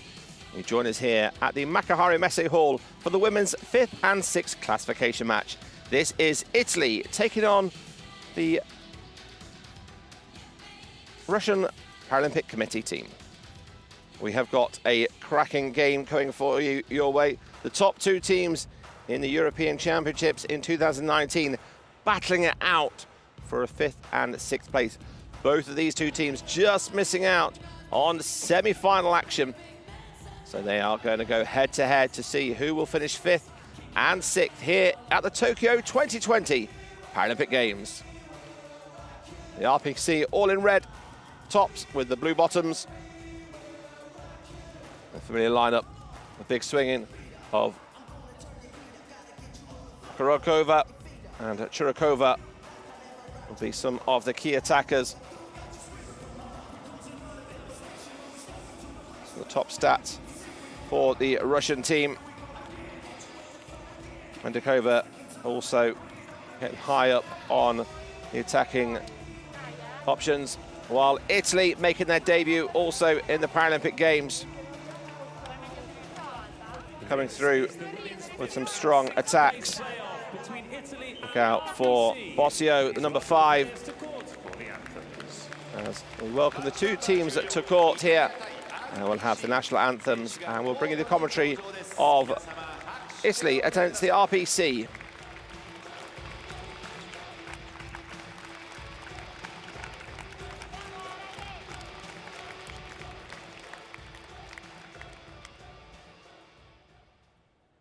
First, the anthem of RPC. RPC のアンセムです。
And now the anthem of Italy. 続きましてイタリアの国歌演奏です。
So the two anthems respectfully listened to in the arena here at the Makuhari Messe Hall, and then the sporting spirit shown as the two teams line up and applaud each other as we get ready to get this competition underway. So the RPC were looking to get into the semi-finals. They are the world champions. They lost to the People's Republic of China 3-0, and then were victorious against Rwanda 3-0, and then in a must-win game to qualify for the semi-final, they came against a tough team for the United States of America, who took victory by 3-0.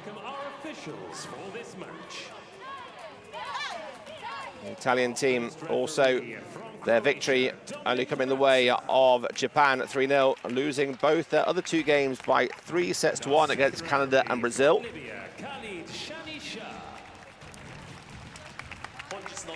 Khalid Sanshad, the second referee, and Dominic Rucker, the first referee. We'll be introducing the starting lineups to you. 6 players will come on to court, also the libero. So the Russian Paralympic Committee, starting with their usual lineup. Medikova, the 38-year-old middle blocker. Panina, 42-year-old, missed the 2019 European Championships. Polokova. And Kutzman, the captain, 23-year-old. Manova and Churakova. The libero number 1, libero Tatiana Ivanova. Ivanova, Tatiana is the libero in the all blue, the defensive specialist for the world champions. I'll be slightly disappointed that they didn't make the semi-finals, haven't been at their best, but they're going to need to be against the second best team in Europe. So Giulia Bellandini, 31-year-old. Petrelli coming on, 42-year-old, as a starting lineup through the middle. Bosio. Cecatelli, former indoor top division player for and in Italy. Attagaglia, the 31-year-old, wearing the number 9, and then Angarelli, the outside hitter. Biasi, the libero in the white shirt, forms the starting lineup. See how they shape up as they get onto court in this best of 5 set match.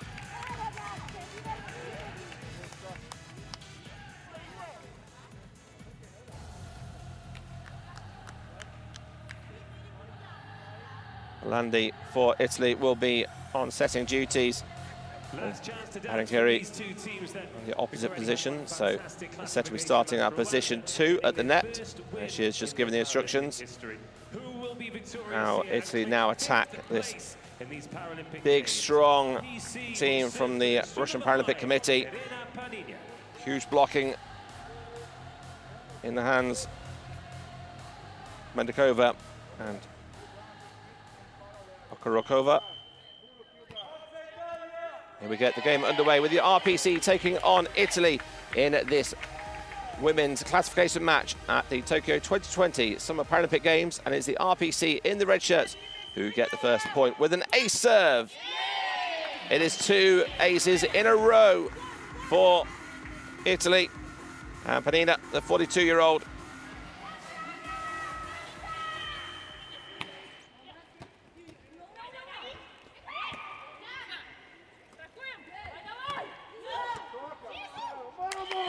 Italy not quite up to match speed. Churakova, 27-year-old, out wide on the left-hand side. Left-handed spiker, lets the ball come across her. You can go either cross-court or down the line. Error gives Italy the first point. The setter, Bellandini, goes back to serve. Hit wild by Panina backcourt. A lot of options available for RPC when it comes to attacking, not just front court, but also back court. They're coming against a strong European team now. They have played each other in the European Championships. RPC got the advantage then. They went on to win the gold medal, and Italy came second. Mendakova with 16 attacks in the competition so far. A net touch given against the RPC, which they'll be happy with. Italy will be happy with, as Bosio couldn't quite get the attack on it.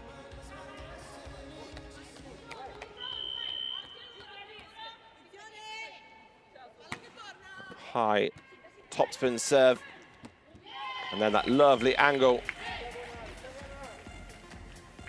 Manova, 40-year-old. Came through playing wheelchair basketball and took up sitting volleyball.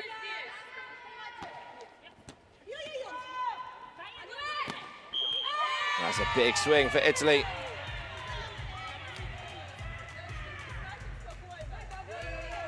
The 34-year-old. This Italian team full of quality. Some former indoor players at various levels. But their knowledge of the sport and their skill set is going to be enough to challenge the RPC in this game. And that pressure serve against Princeman, the captain.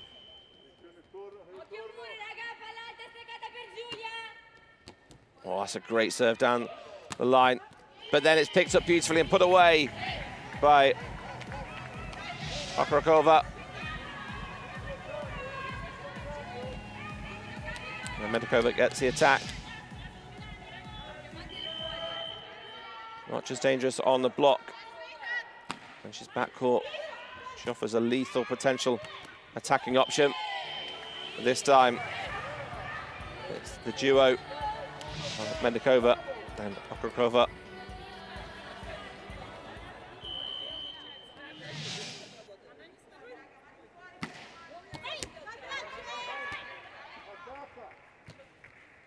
Italy not able to get the full attack on, but even that free ball over. Miscommunication from Churikova, couldn't put the ball up.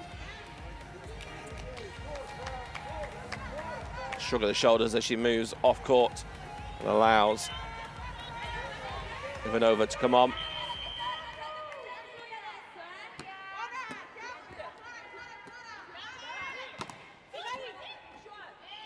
Reduce the legs by Secatelli, the 47-year-old. That takes us to the first technical timeout of the first set. RPC 8, Italy 6.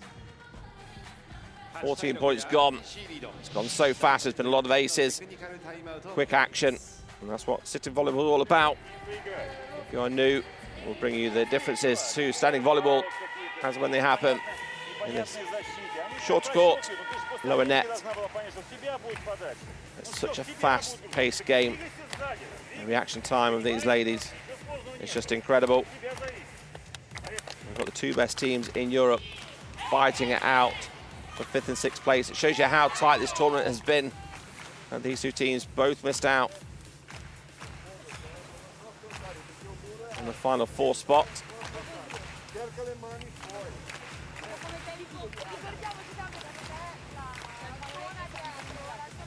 Final four places go in the way of Brazil, Canada, China and USA. The top two teams in Europe missing out. But they can put a showcase on here for the 5th and 6th place. They are in the top four in the World Championships in 2018. Italy finished 4th.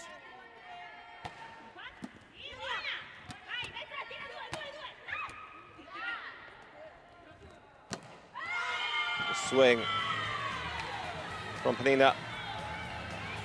It's long after the technical timeout.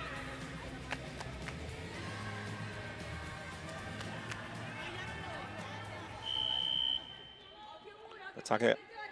It is to serve. Oh, it's a good pressure serve. Off pace, dropping that to the left-hand side.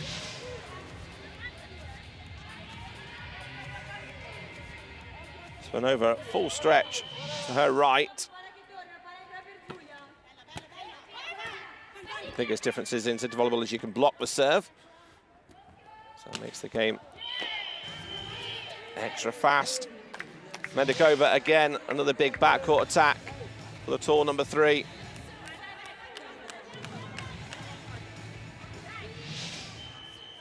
And this team from the RPC, all bar one of the 12, all play for the same squad back in Russia.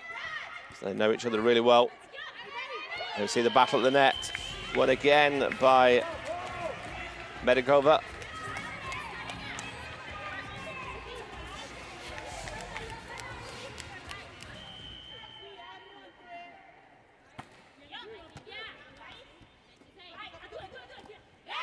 Wipe off the hands of the block by Bossio. Lovely play. It's not all about power. And those hands are there. Use them to your advantage. Goes off the hands of the RPC captain.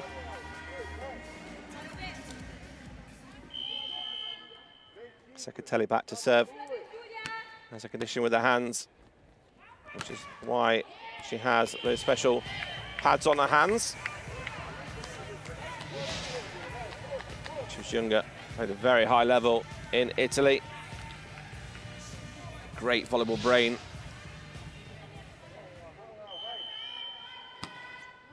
Healthy addition to any Sitting Volleyball squad.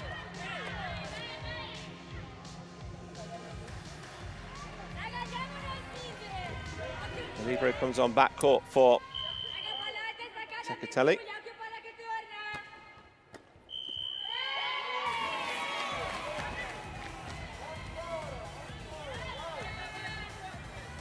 This game is so fast, so quick. Italy not giving the RPC chance to settle into their rhythm. What they like to do. Medikova. This time taking the power out of the game. Also using that little tip shot to the right-hand side. Replaced by number 11, Anya Dodovitsina. RPC 11番のゴドビチーナ選手が入ります。Dodovitsina comes on to serve for the captain. That ball hitting her own players at the net. So when the ball is blocked at the net, it must touch the opposition first before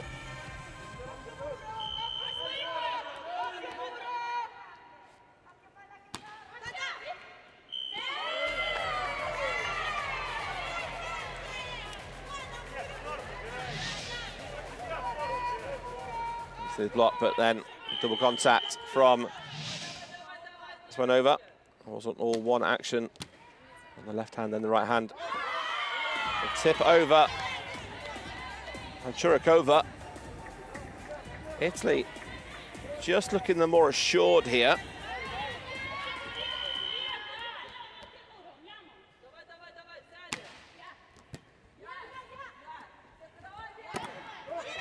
Churakova this time with that left hand. Oh, good hustle by Bossio. Not enough on it.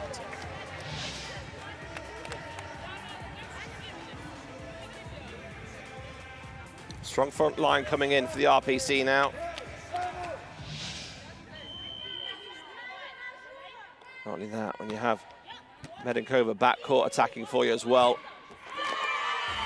It's a beautiful swing for Italy into the corner. And Gary.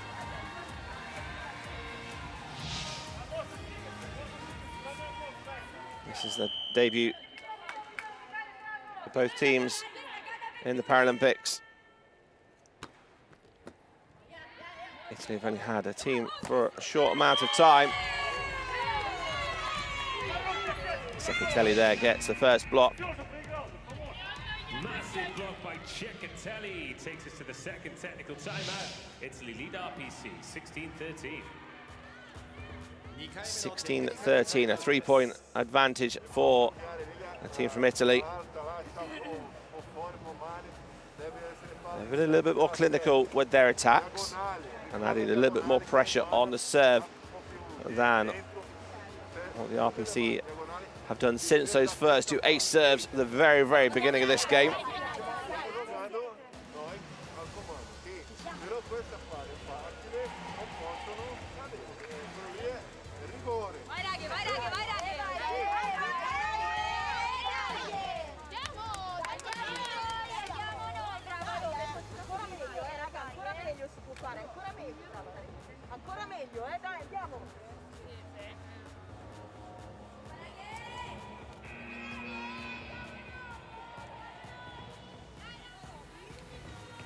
So the advantage with the team from Italy, the ladies in blue, leading by 3 points here. You'll see the tablet on the post that the second referee uses to check that the teams are in their rotations.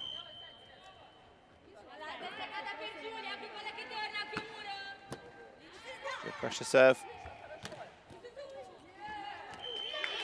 The reach there of the 35-year-old.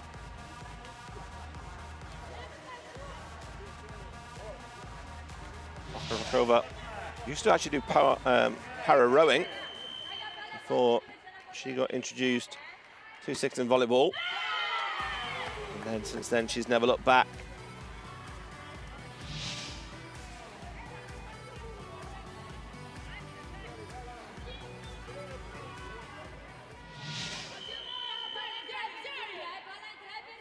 The RPC haven't been firing on all cylinders here in Tokyo.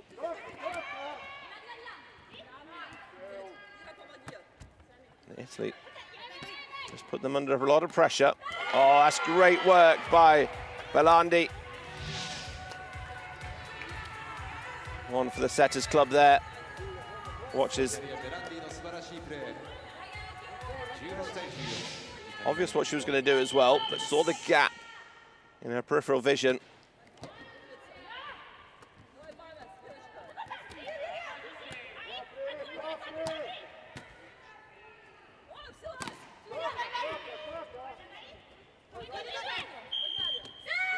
Lifting called by the second referee. Going to lift the torso off the floor in the attacking area at the front of the court. That is an illegal move. They leave the court as the head coach from the RPC has called for a timeout as his team are down by 5 points here. Italy are just keeping that pace going, keeping put the pressure on them, and they lead by 5. Вот что вы делаете, каждый из вас. Ну вот эти дела-то делайте, подкручивайте, чтобы под себя-то все копать, бьете. Что с ними рассказывать их защите? Давай, прием, внимание.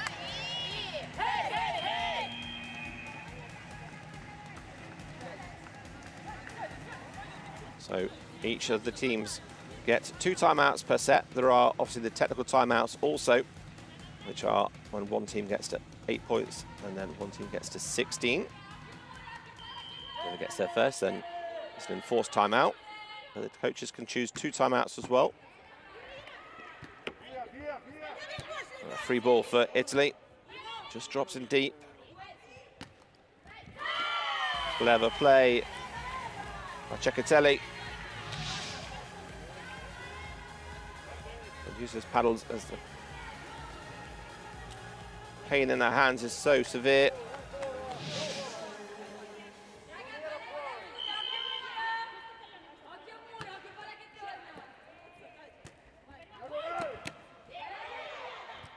Great up on the defense by Italy. And again, oh, fantastic work. The Italians doing a job on RPC here. 21-14. Out comes number 11, Anna Godovicina. In comes number 9, Elizabeth Kunzman. Kunzman, the captain, comes back onto court. Need some leadership from the ladies in red now.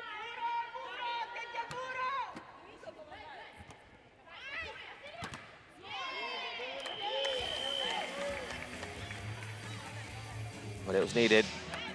Medenkova has delivered for the RPC in this set.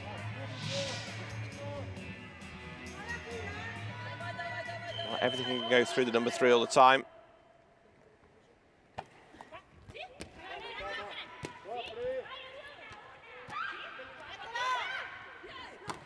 That's a better play. As we're using our options well.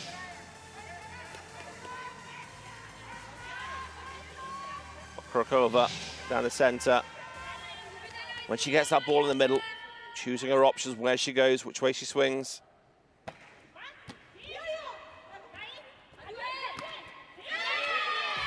Giacotelli this time goes to the left-hand side. Here you see her just having a quick look to see where the block is. Sees the block stacked to her right-hand side. She swings to the left. Knows she's got some gap there. 22-16.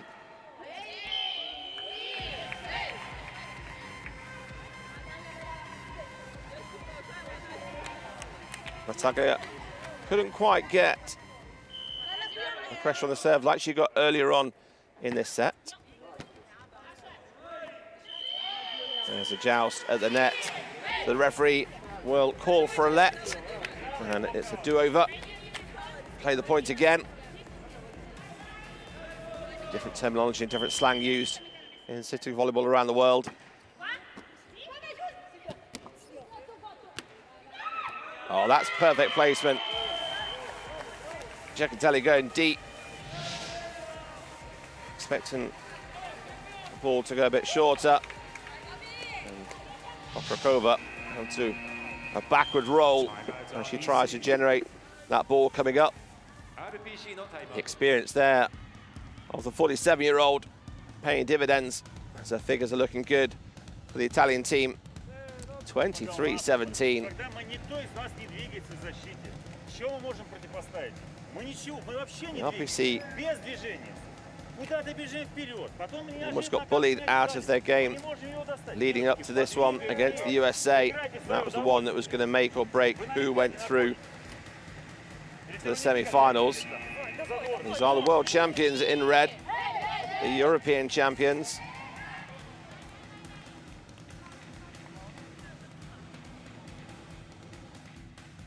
The European champions in 2017 and 2019. It's just not quite clicking and gelling just yet for them. But it does. They are such a dangerous team. No touch given. So first error really for Medikova. But that error gives set point to the Italian team. It's the 47-year-old to serve. Into the block and into the net.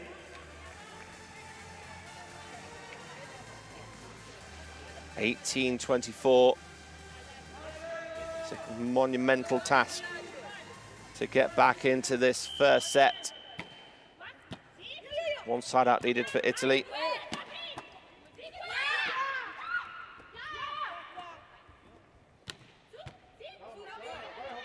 They get another chance here. They have double contact called.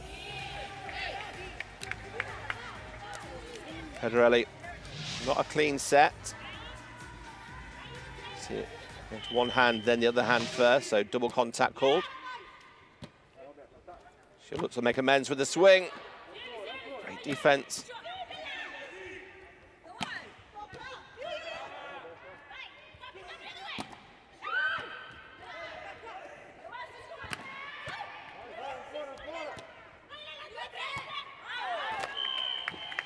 That's 3 set points saved. Couple of attacks for Italy, but couldn't quite get the kill. And then Churikova, that left-hand attack on the left-hand side of the court, waiting for that ball to come across her body. She hasn't swung the line yet, but she can do if that ball is just right. Italy dampening the power and then getting the defense work. But then the point was turned around and RPC won. Another set point saved. They're still down by 20 points to 24.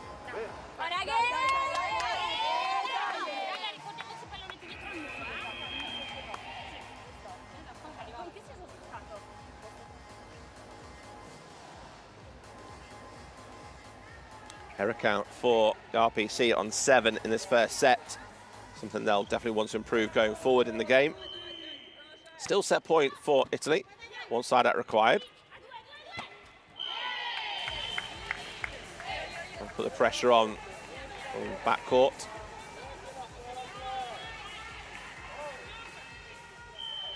Italy now just finding the pressure, got this side out a little bit too much. Not able to get clean attacks.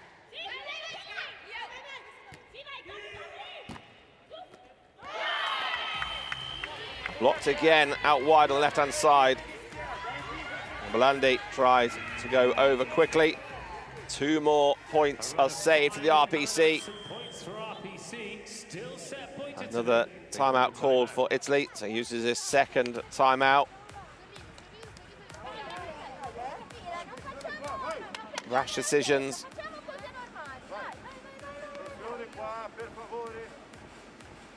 Been one-dimensional the last few points, always going out wide to the left-hand side. The RPC are reading that and getting that block in place.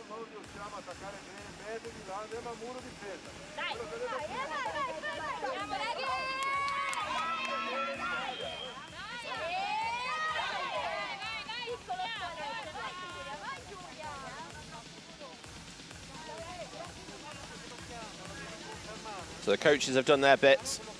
They have no more timeouts available. It's down to the players now on the court.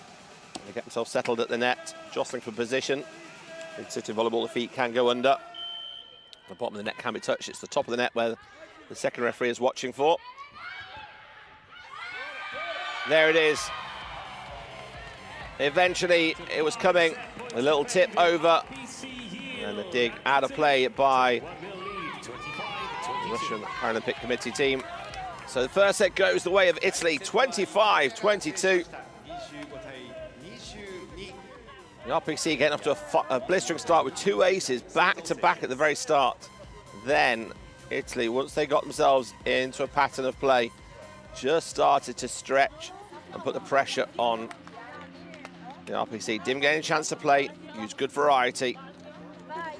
And in the end, took the set 25-22.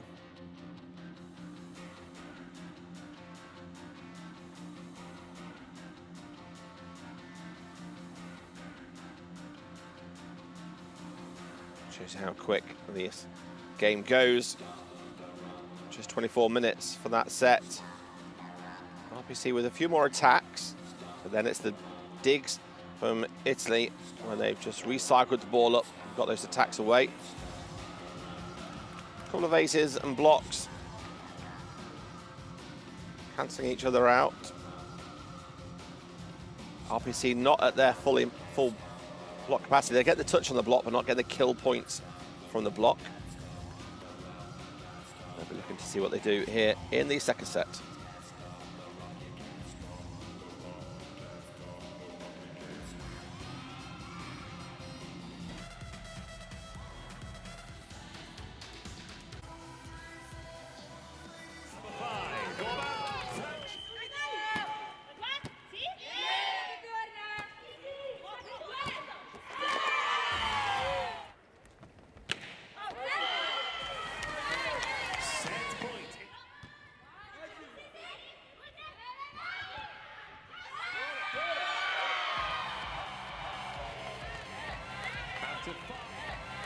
After 5 set points defended, RPC.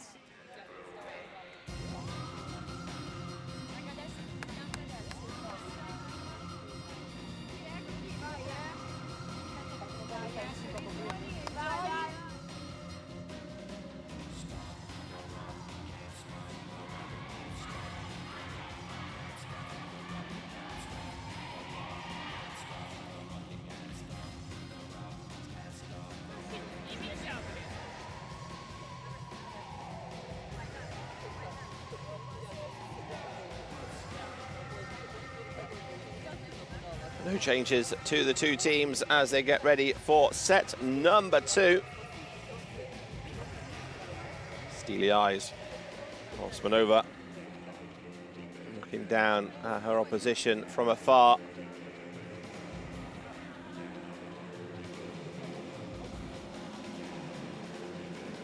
Italians just playing a slightly faster paced game. RPC need to match them. slow them down to their pace. They showed through parts of that first set. But they have what it takes.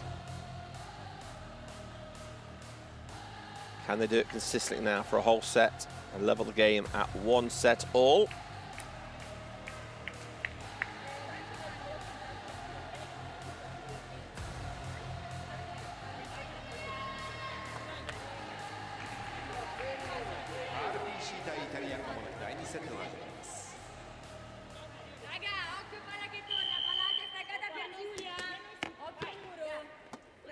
Italy gets underway in the second set.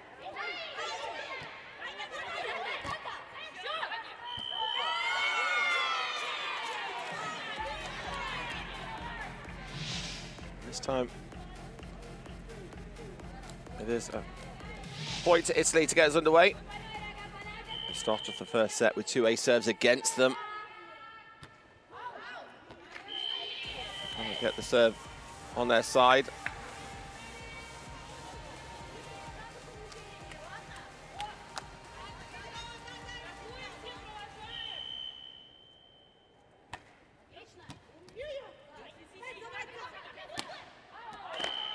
Attack this time just long, as the line judge raises his flag high to signify to the referee on the far side of the court. The ball did travel long.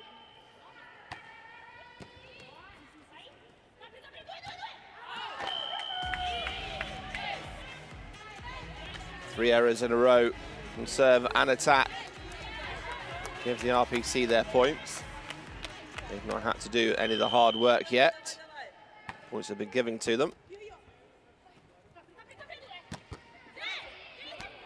Oh, just drifts long. Good defense from the RPC.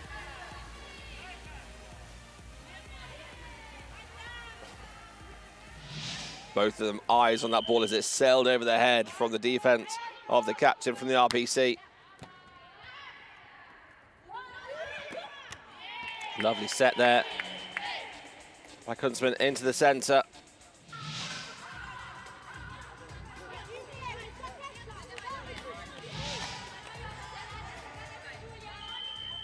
Okrakova just using her height to advantage. Better block from the RPC that time.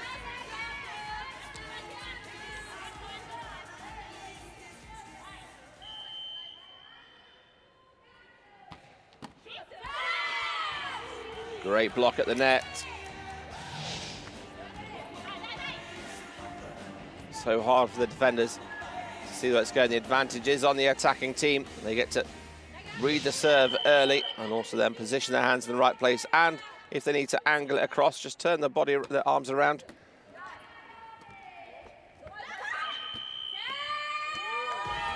Italy get the point.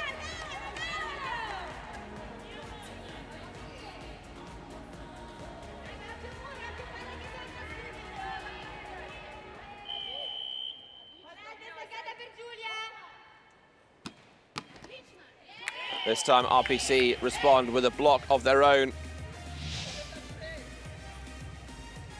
Straight into the hands of Smirnova.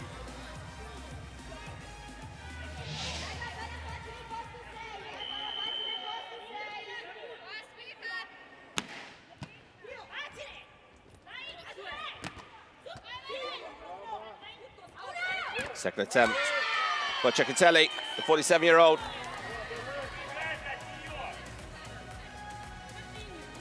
She delivers. There's years of experience playing indoors at the level she did. Top-level Italian player.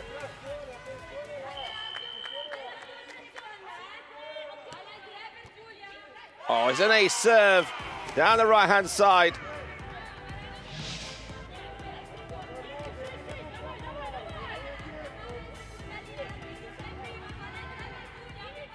Harry, 34-year-old, almost gets a second ace. And she gets put onto defensive duties.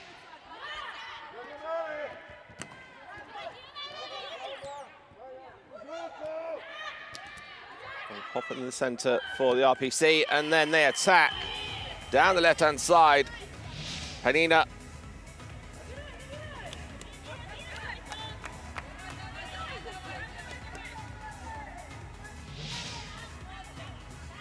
That's the outstretched arm.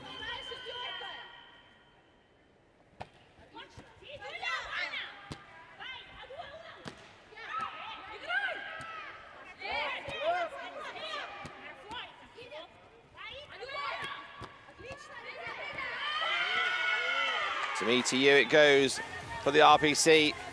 They can't get the third touch over. Clever play on the attack. Just shapes the ball around the block.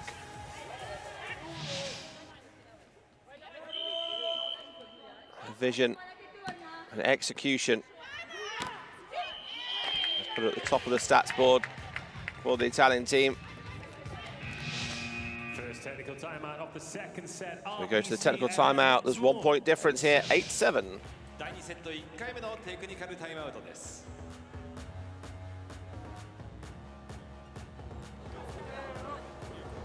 Куда ты убегаешь? Ир, она раз ударила, ты побежал всем туда. Ну куда ты в третий зуб побежал? Она, по-моему, так бьет тебе сейчас спокойно, потому что ты уже не успеваешь. Сиди со своей, потом уже делаешь движение. Первый антенна.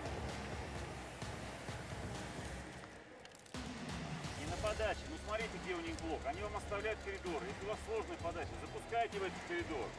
Как вы в блок-то в один попадаете? Она одна сидит, и у нее подача.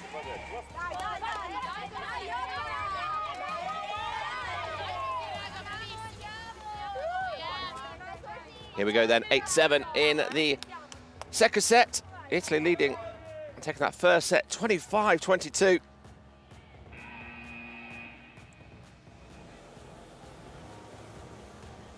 Italian flag flying high.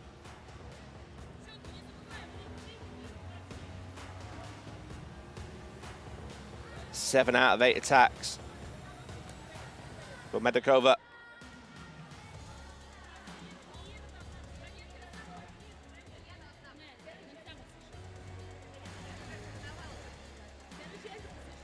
Since captain came back on, she's been able to control the distribution of the ball on her team.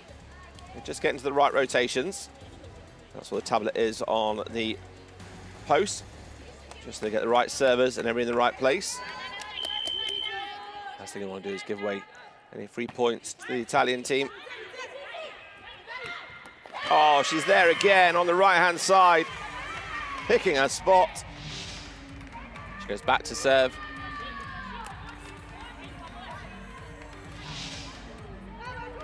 Lovely distribution from the set. And Ciccatelli now goes back to the service line. Watches that ball just sail past her, and she turns to face her team. Knowing the last few points, she's been instrumental in helping her team get a 1 point advantage. And then she follows it up with an ace serve, deep to the left-hand side of the RPC defence.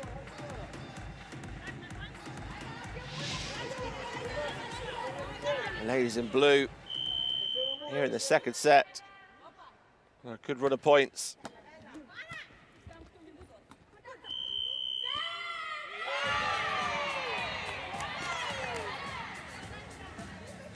Again, going against the RPC. Now 11-8.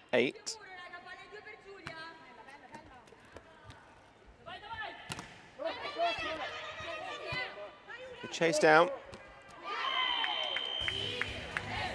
She is human after all. She makes her way back court. Ciccatelli just wanted to pop that ball into the centre of the court. Didn't quite put enough on it. Serve into the net on Panina. So she then departs, and the two defensive specialists are on the court. They'll be marshalling the backcourt.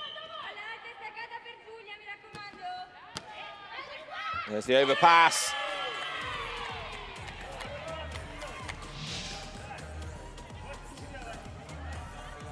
Falling away to her left-hand side, still able to control where that ball goes. Over to her left-hand, onto the left-hand side. And the second one, but a let called there. It's that joust between the two. The ball was held at the net. And no point scored for either team. We just play their point again. So same server. This time the serve error goes into the net. Landy comes back on to towards the front of the court, where she'll penetrate in and do the setting duties, but she can't set the ball if it lands smack bang on the floor there. Ace for the captain of the RPC.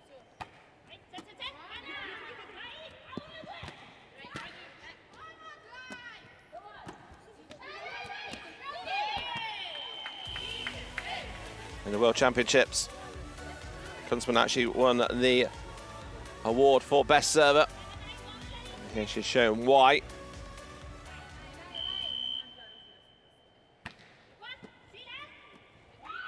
Oh, that's a great spot over on his second touch from Bottio. Using a hand just to tip that ball high and over into the open court in the corner. Fantastic spot.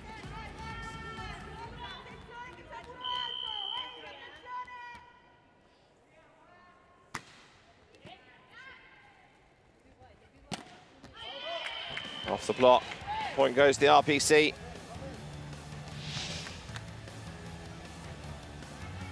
Pendakova.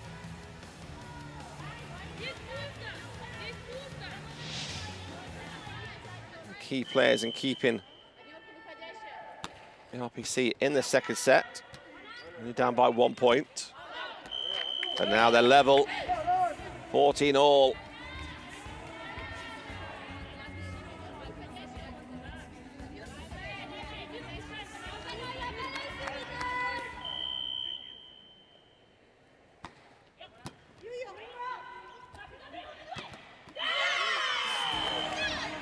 Pedrelli squeezes it past the block. Finds the gap between the two. Okrokova couldn't quite get all the way across. 14-year-old goes back to serve. Oh, and she serves it strong to the captain of the RPC, who can't handle it. And it's an ace serve. We go to the second technical timeout of the second set. And Italy lead by 2 points. The score is 16-14.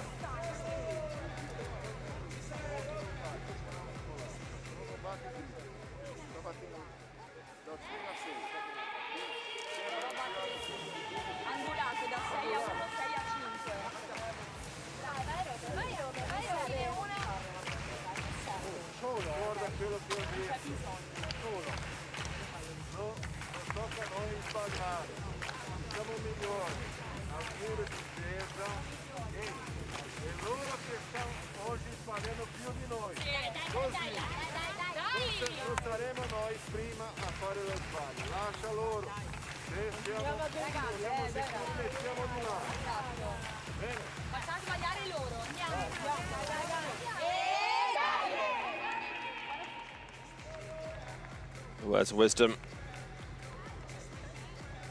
of Lubero, the head coach for Italy. His team are 2 points to the good and 1 set to the good, with 7 aces. RPC just under 3 aces, and 2 of those came in the very first 2 points of the competition, of the game here. And follow up with another ace. Pedrelli gets the fingers off the tip of the block.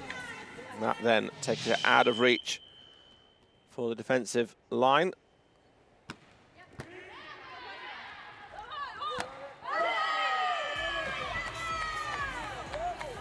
Such fine margins in this game. You're looking for the hands and they're not quite there.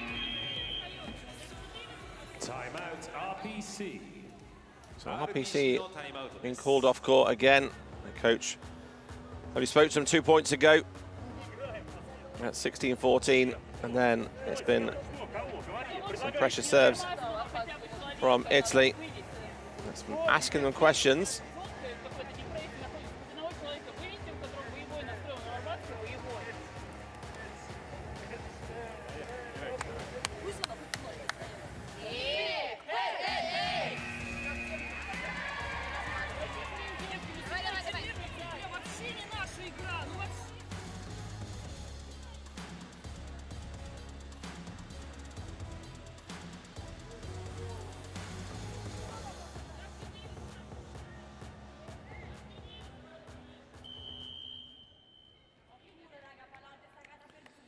Back with the action we go, 4 points in it then.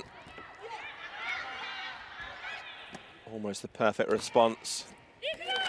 But it's a perfect response by Italy with a block. That ball just dropping inside the baseline. Mednikova made her way back at full stretch. Paralympic coming on for Mednikova, 24-year-old.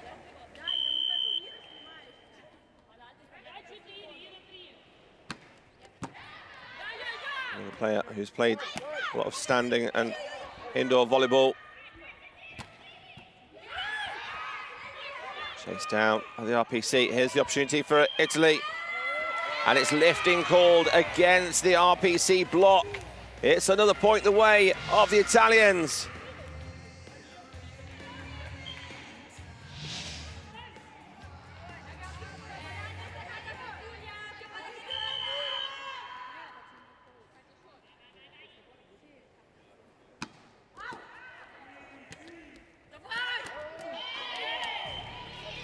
The coach looking for the point to go the way of Italy.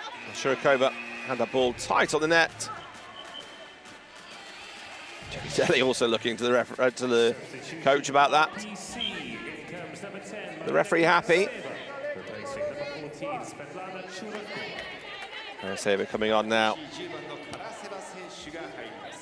34-year-old, only started playing back in 2013.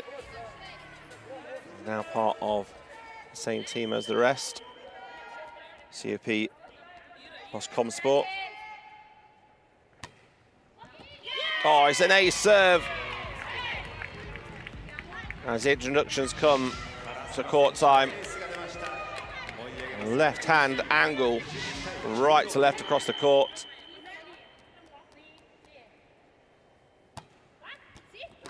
Two for two. Inspired substitution. Karaseva can go off court, all smiles. And she has two ace serves back to back, and that has forced Italy to call for a timeout. They still lead, but it's only now 3. Here in the second set, it's 20-17 to Italy.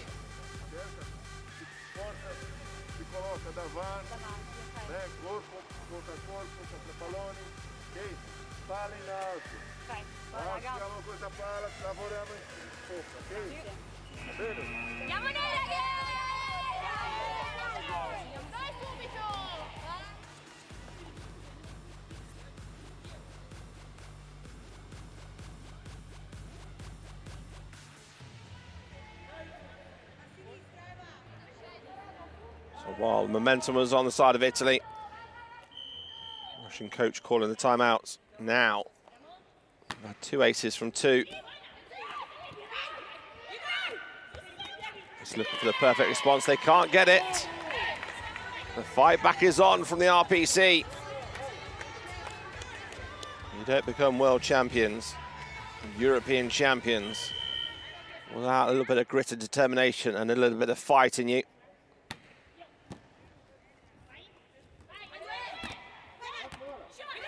Second half of the cherry for Cecchitelli. It's then 42-year-old Hanina using the inside of the block.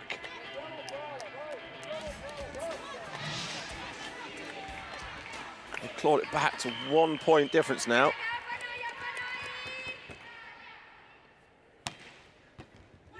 2014. 5 points in a row, but that is put to bed now. Cekateli hasn't had many chances in the last 5 points. But she gets her team back in it now, 21-19.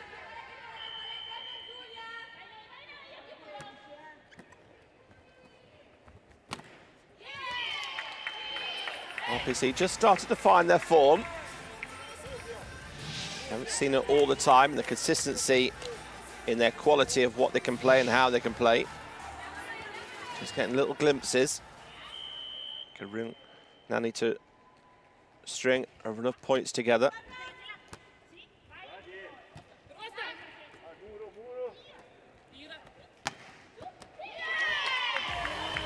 There's another one from the right-hand side. Gone over the 40-year-old. Played in the World and European Championships with them.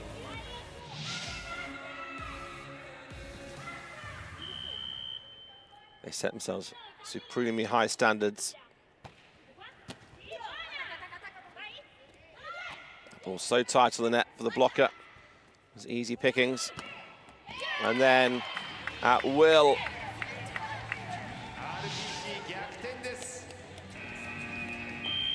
Penina just could choose where she went with that one. She had the option to go tight cross court, in between the block, wait for it to come across and go down the line. They've turned this set on its head. It's 2014 to Italy, 6 points. They looked like they were cruising. Then RPC made a couple of changes. Just started to find their form. They now lead 22-21.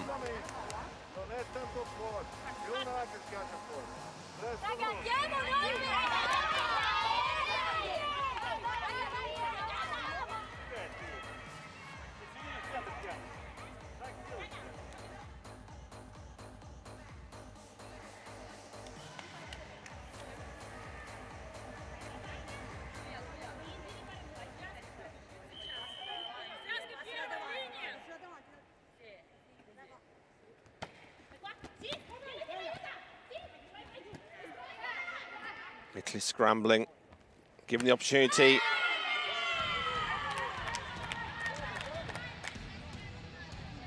It was there for the taking. Especially need to take advantage. Having number 9 blocking against her.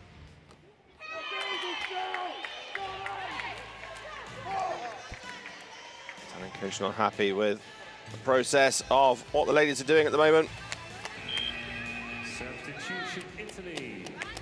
Out comes number 12, Giulia Alghieri, replaced by number 7, Sara Cirelli. Cirelli comes on.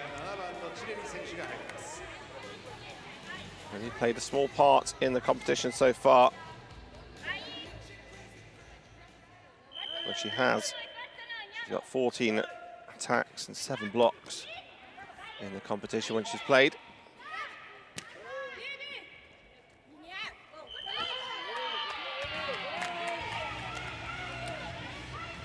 Error again for the RPC. So close. Now we get to the fascinating score of 23-23. Whoever wins this point is going to be serving for the second set. Is it going to be Italy? Is it going to be the RPC? All depends on this attack. And it is the RPC.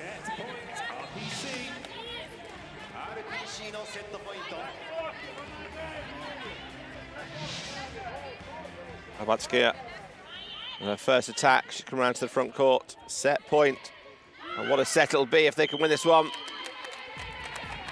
All right, that is a let ball, so RPC get another chance to apply the pressure. 24-23. Remember, they were down 6 points in this set.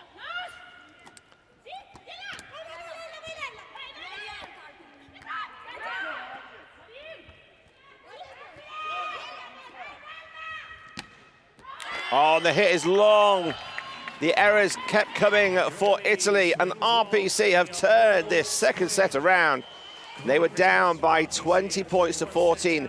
It looked like Italy were cruising, and then the comeback happened. They plugged away point after point after point and turned this second set on its head. 25-23. We are level at 1 set all.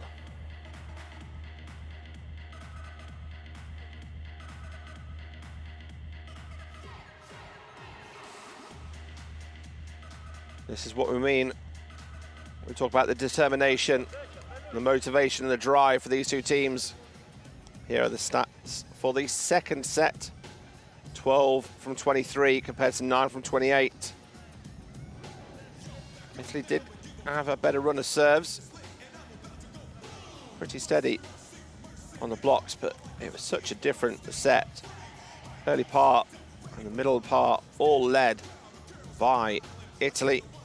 They were clinical, they were fast, they were punishing.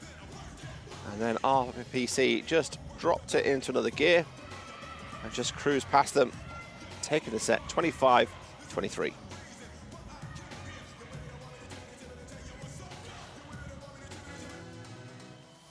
The official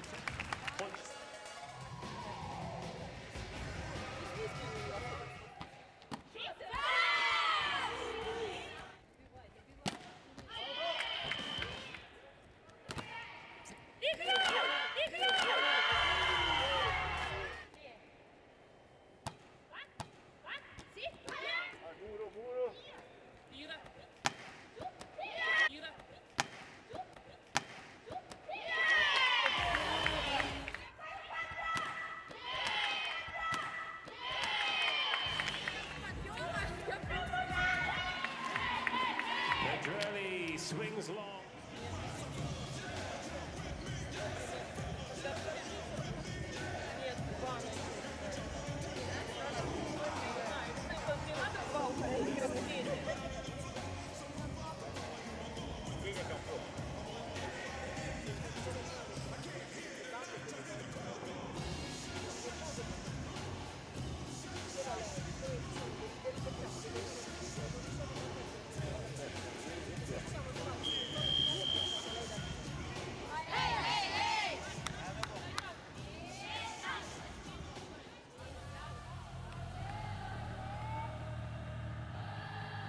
Let's welcome the players back onto court then. So no changes for Italy for this third set. All square at 1 set apiece. Italy Batskia RPC the and second. Karaseva do come on for Churikova and Mednikova. Mednikova still on the top scorers for the RPC team in the game with 8 points. Cecchitelli for Italy on 12 points as the top scorer. Vanina can't get the start that she wanted.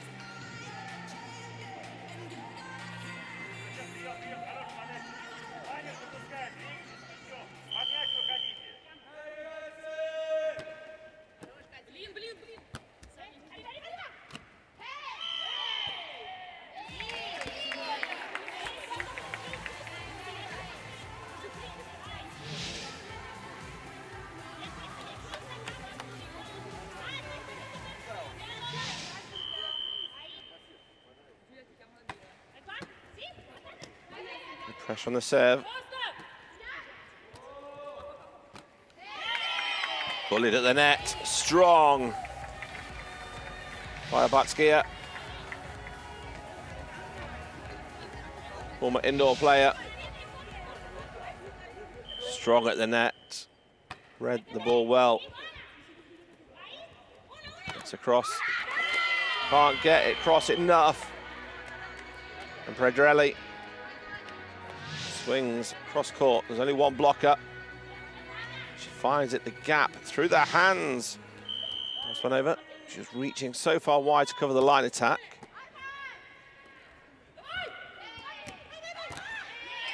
She'll make amends. That ball just coming over in the end. It's Kaya, who goes back to serve, who wins the point in the end. But that was won because of a little tip from Smanova.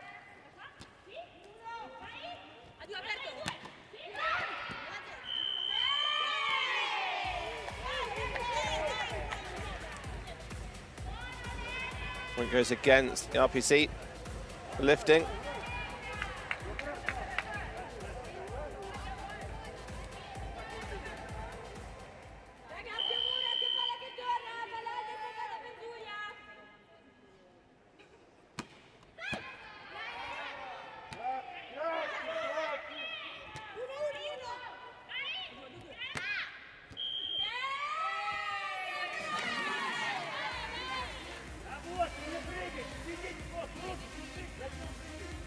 Neither team really taking control. A little bit scrappy from both of their standards.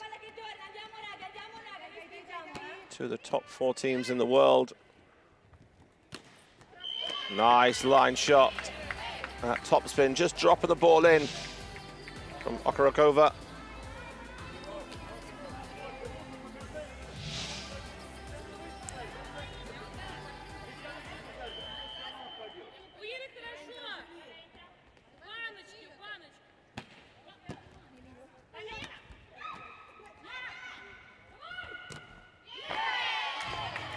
Touching the antenna there from the Italian side. Off the block.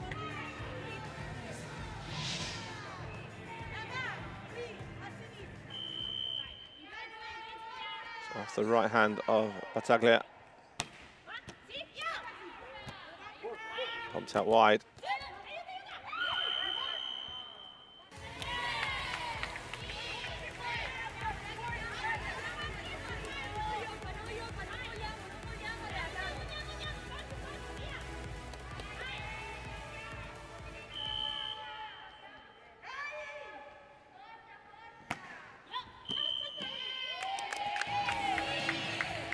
RPC now have a 3-point advantage, 7-4. And the decisions going against them from the referee, the Italian team. Also the pressure just been applied. That first set might have been the kickstart that the RPC needed. A nice block in. And then finish down the line, Panina.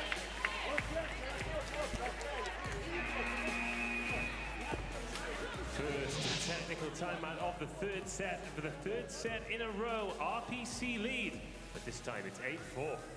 RPC had a lot more control in this third set. After the defeat to the USA, they came off court reeling. And then to go down that first set, 25-22, turning around the third set, the second set from 6 points down. Now they lead by 4.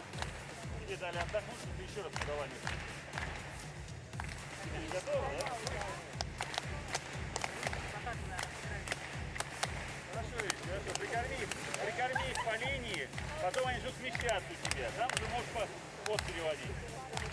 Пока не закрыли, все, пусти, подкрути сюда. Давай, поехали.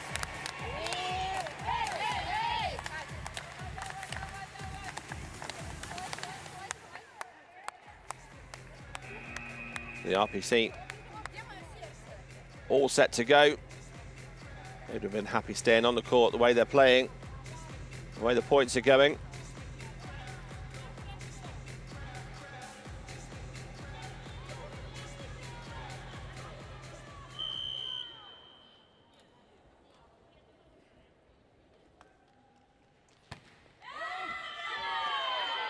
The timeout coming at the wrong time.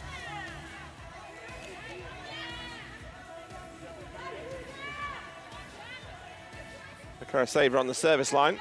That left hand of hers has caused some damage to the Italian team from the service line.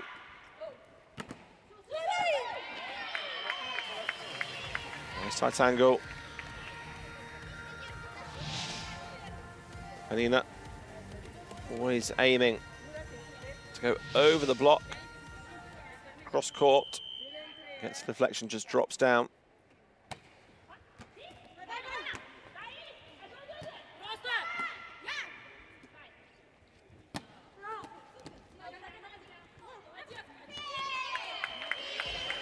Just looking at a little disarray at the minute. Just trying to get the ball over anyhow. A little backhanded flick from Belandi when you've got a two-person block there. And the form of the RPC isn't going to win you any points. This time, the attack that she goes cross-court on again. Penina fires it just wide, doesn't get the touch off the block. They learned from last time. Substitution Italy. Out comes number 9, Raffaella Battaglia, replaced by number 8, Flavia Barigelli. Barigelli makes her first appearance in the game. The 30-year-old coming on to serve. Tough ask. When you're cold, chucked in at the deep end with your team down.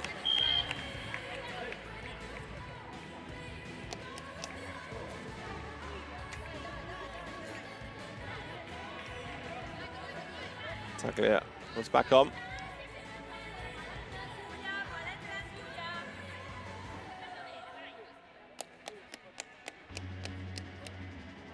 Batskia and Karaseva doing a good job.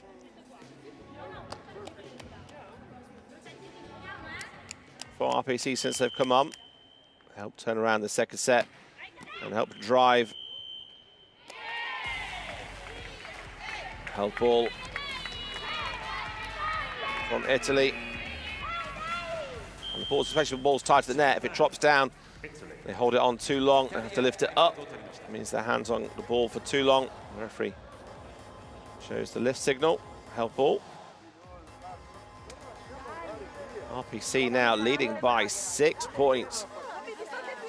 12-6. I've seen a few times the coach from Italy getting a little heated. Some might say it's passionate, some might say it's heated.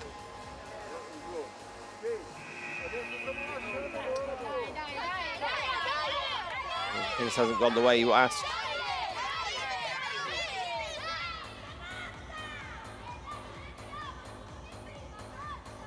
Vitale, the 49-year-old there, the team captain, not part of the starting team. She's a setter by trade. Behind Belandi on the starting lineups. A very experienced player. Very important to the squad. Great work there by Belandi, and that's why she's there. Speed in which she turns. She had Batskia on her and still was able to pull it inside the block, right in the centre of the court.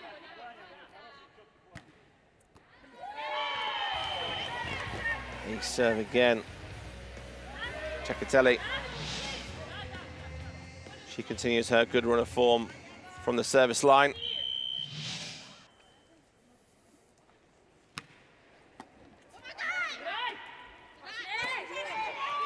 Free ball option for Italy.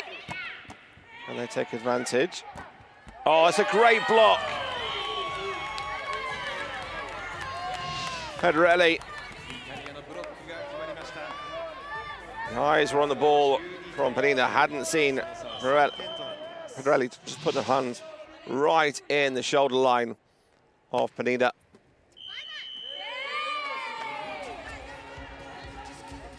They're calling for a held ball again to lift.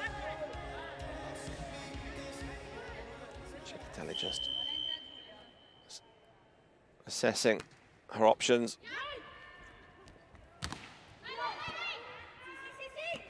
Over on two, she goes again, the setter. Almost a held ball. Just outpowered by the RPC. Ref happy with that. Substitution RPC. Out comes number 5, Irina Painio, replaced by number 12, Elena Dimitrieva. Dimitrieva coming on to serve.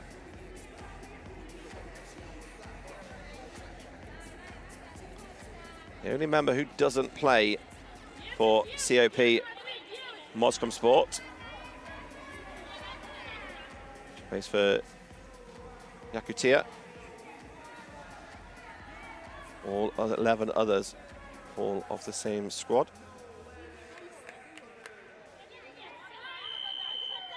So both coaches prowling and patrolling the court side. To stay behind the spotted lines. And it's a point. The RPC. Block the ball just moved its wet hands across, the ball just moved across the hands of the block. And dropped into court.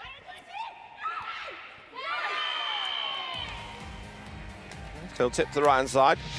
Dropping short of Swanova. Quite telegraphed. Swanova made it there. Couldn't quite get under it enough.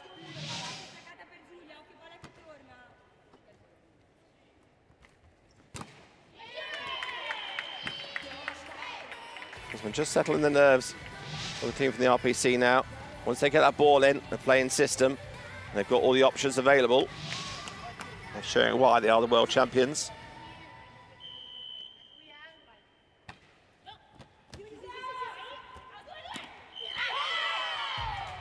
And the passages of play, and they tell and show why they are still up there in the top 4 in the world rankings, and the world championships. Not by fluke, I can assure you that.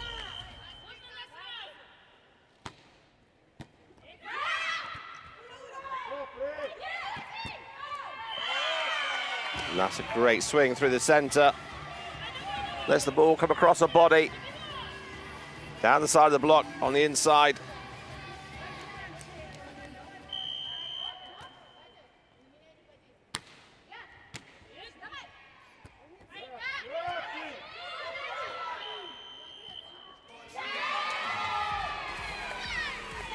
The referee there deeming that the RPC touched the ball first before the Italian did when that ball came towards the joust, which meant that was the 4th touch. They were hoping that was going to go over.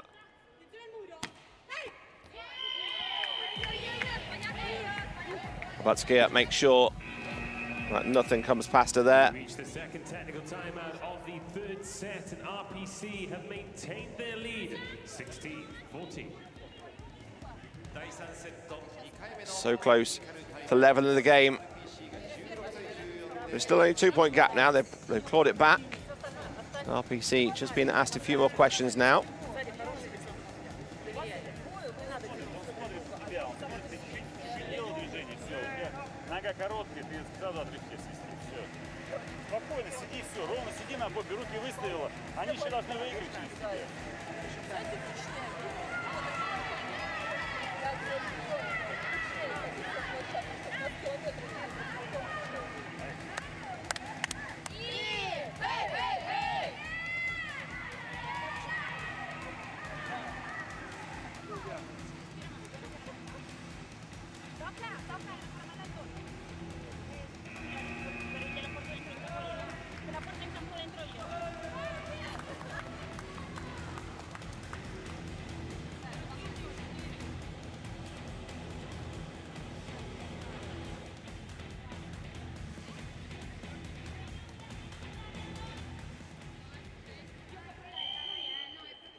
Batskia gets us underway again for the RPC. There's the old guard back at the net. Okarakova. The ball just nestling nice into her hands. She just snaps her wrist down. Easy point for the RPC in the end.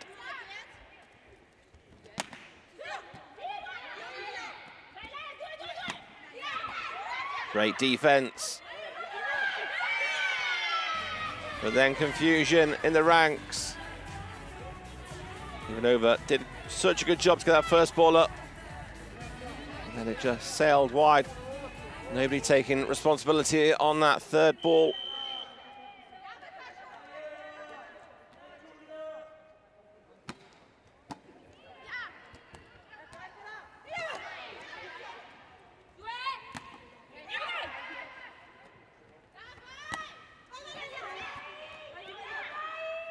Obviously quick to get in their defensive positions.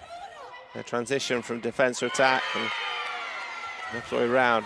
It's pretty impressive to watch. But there, when they needed, Swanova at the net, forming that block That second hand, it wasn't there. Gary able to kill that ball to the left-hand side. Free ball for Italy. Lifting called on the block. We're all square now. This game's got a long way to go yet, that's for sure.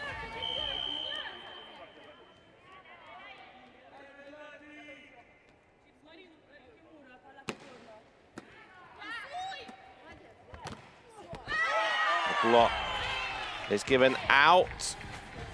Italy hoping just the back of the ball might clip the line.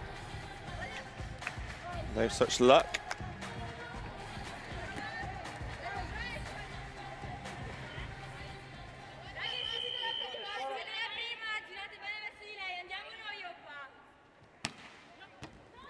Left-hand serve is another ace. Karaseva. That left-hand serve. Right on the right-hand side of the court. Angles it across. It's lethal. I mean, you're back on to form more defensive duties, but also more attacking role as well at the net.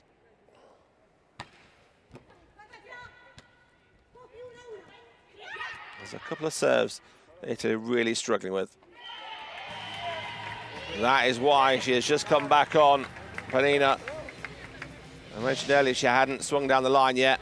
Just waits that ball and then whips her shoulder and her hand through it. She points straight down. Doesn't need the line judge to tell her that was in. She knew. RPC lead by 3 points again. Italy clawed it back to 17 all. That error, a rare error on the service line for Karaseva.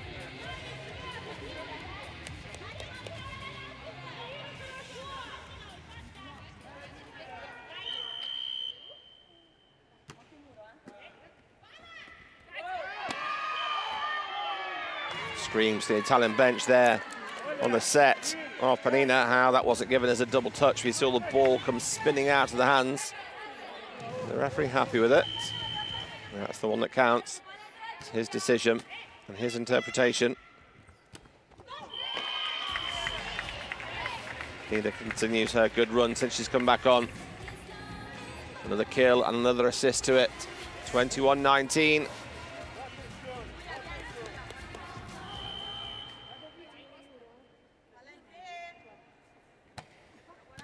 Karaseva staring through the net, looking at where they are played. Oh, that is pinpoint accuracy on the line.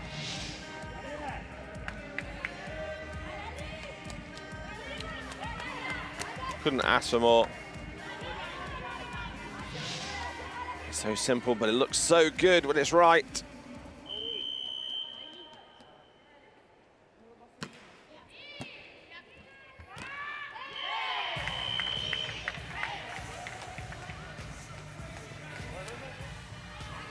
Often husband gets a chance to have a swing.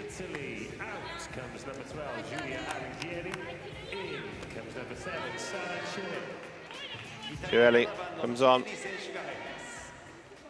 7 blocks from 17 attempts in the tournament so far. She's come on for a bit of defensive duties. Palandi, so creative and how she plays that second ball and the location of it. Always knows where the player is who's off the net.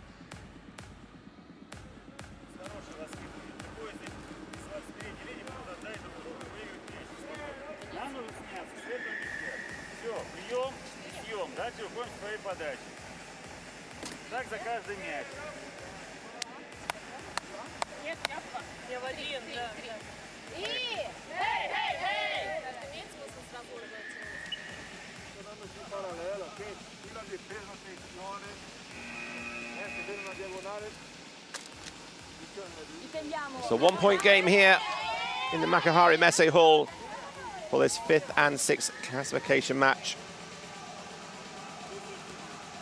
21-22. Locatelli, 47-year-old, on the service line. She's been a key player for the team with 16 of the points.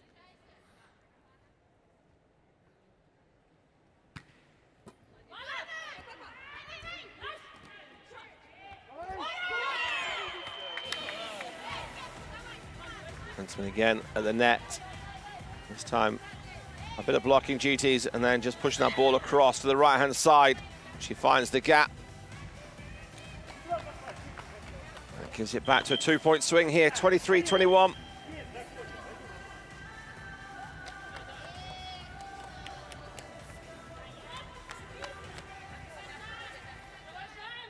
Saber comes back on for the libero as they rotate round to the front court, and it's an ace serve for Panina.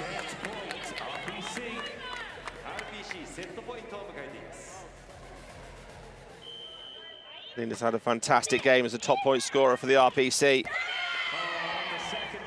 And you're not going to give Balandi the opportunity there to attack. She's going to take it. Batskaya has a quick look, rolls her eyes and head back.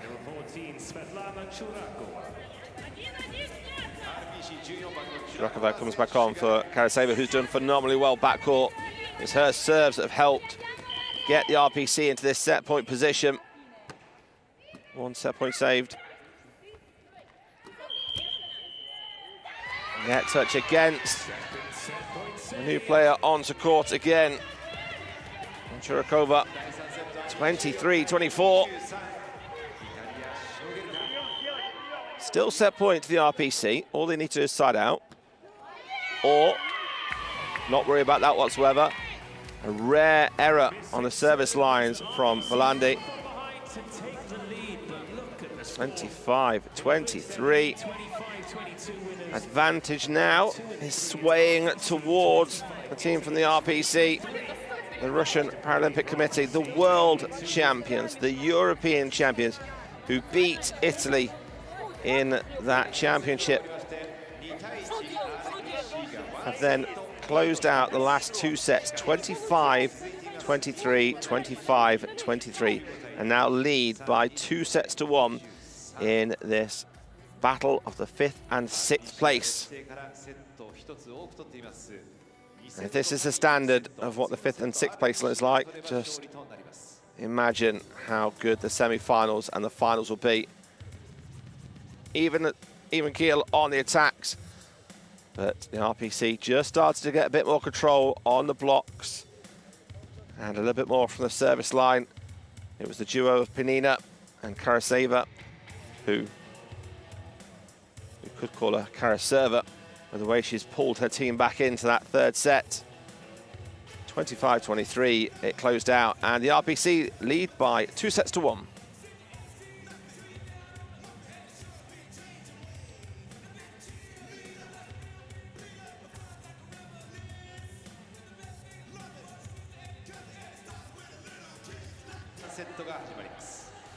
All square at one set.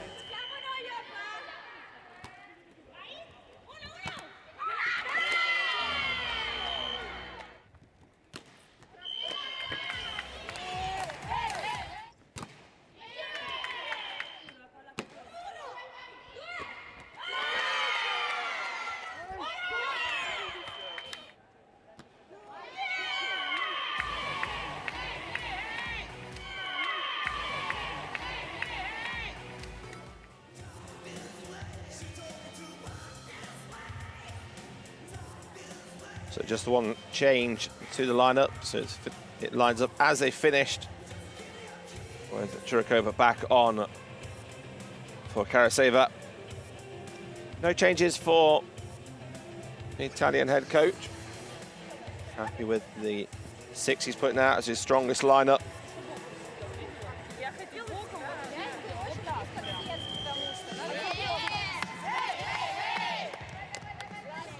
Players not yet had chance to get any court time.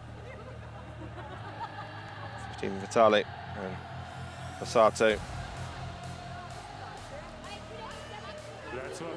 This is a best of 5, so we could still be going to to a 5-set break. Final These teams deciding set. to the Tokyo 2020 Paralympics. Italy will serve first to number 1, Giulia Bellanti. まもなく第4セットが始まります。 So the setup for Italy will get us back underway. She's hoping to get a better serve than she ended the last set with, as it's that service error that didn't quite make the net that gave the RPC the final point they required, the final nail in the coffin in that third set for Italy. But it is ladies in red from the Russian Paralympic Committee leading Italy by 2-1. And it is most certainly a better serve. It's a brilliant serve. It's an ace of a serve. No reply from RPC there.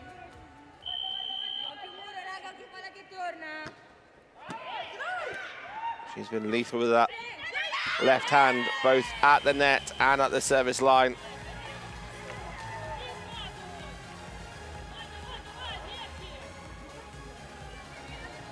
Biashi going around her duty as lead row, controlling the team, but also keeping that motivation, that support there. Unfortunately, if the ball is too tight to the net, that's what's going to happen. Well, you've got Churikova there and Albatsky up there.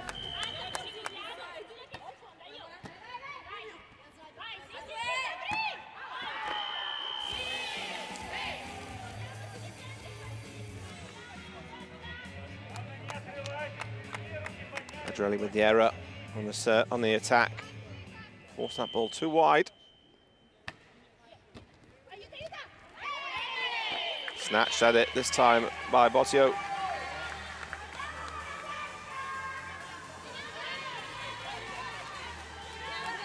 Didn't hear the call. So just puts an arm out to keep it alive. Captain for the RPC now on serving duty. It's another big block. Not finished the point yet. Almost turned to celebrate too early. Spanova getting the kill in the end. It was a huge block. Great pickup by Biasi. In the end, Spanova just swept up the pieces and popped her in with a big spike. Oh, it's a lovely set from the middle. Beautiful hands.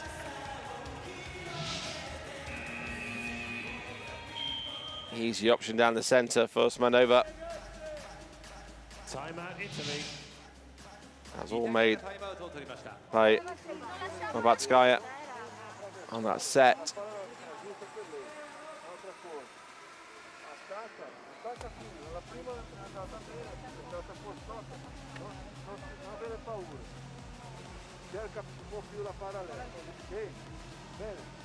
It's not that Italy are playing too badly here either.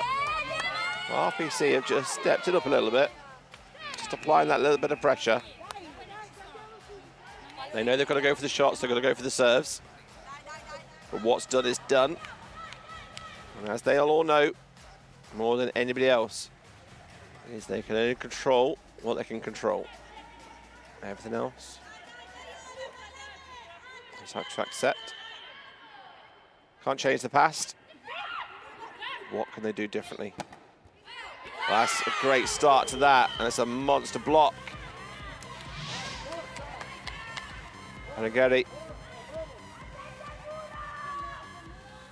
hits the right side with the white tape, and then the left hand with the blue tape, and hits the orange floor.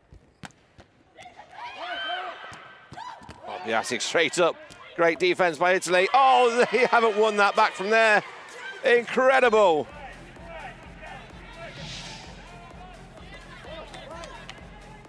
Bossio also at full stretch. RPC expecting a call for a double contact on the set. I was, to be honest, as well.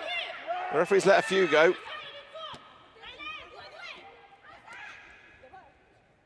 Not very often in sitting too many double contacts called.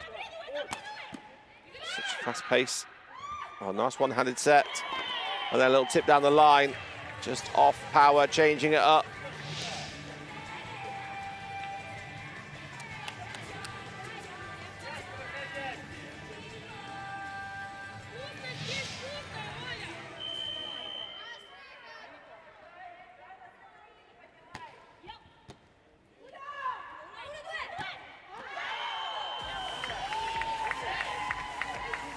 Looking for the block and the touch.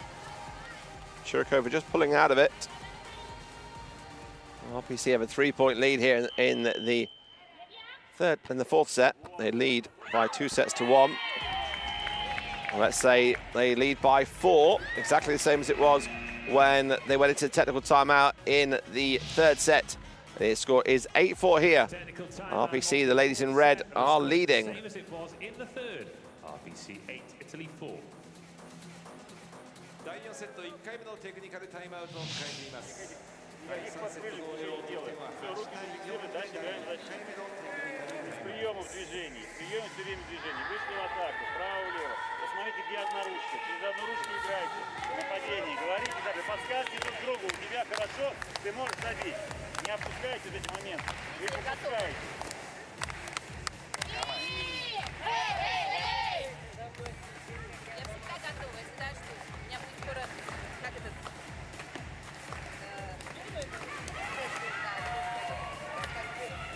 All smiles from the RPC. We haven't seen a lot of that this tournament. They know they haven't been at their best. They've not been firing on all cylinders, which is a shame, because when they do, it's pretty special.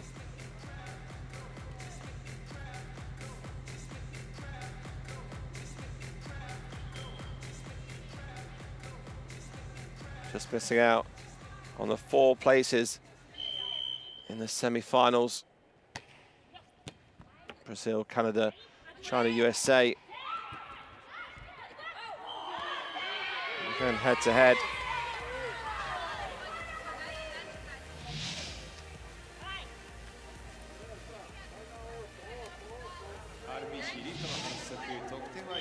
Brazil against United States, and China taking on Canada in the semi-finals. This match is for the 5th and 6th place classification. A lot of pride up for grabs here.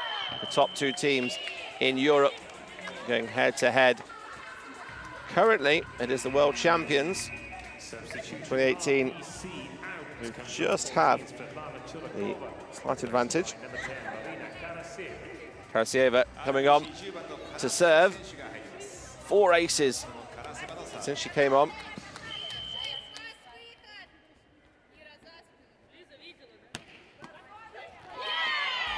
Five aces now. It's the angle that she generates with her left hand across. That one just getting the deflection off the block.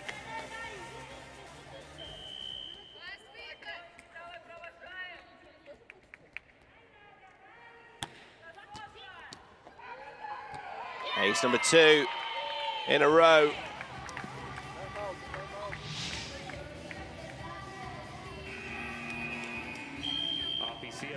It doesn't look a dangerous serve, but that float has really put the pressure on the Italian team. A little bit of wink to her coaching staff.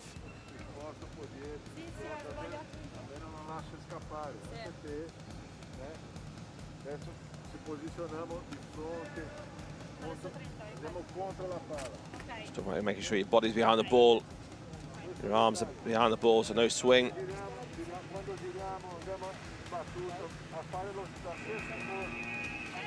I can tell you there with some encouraging words. Melandi just has a listen on. What's their tactic to be? They're down by 6 here. They've used both of their timeouts. And we're only at 11-5.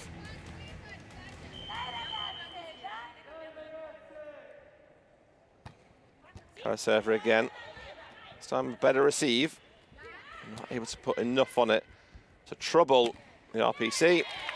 So in which case, they'll just transition the ball into attack, set the ball out to 2. Let Smolova do what she does. Huntsman delivers those sets so well. Just waits. Last minute then, makes a decision where it's going to go, draws the block. Another free ball for the world champs. And Penina, the top scorer, with 15 points to her name in this game, just cuts that ball inside the block. When it's like that, they make it look so easy.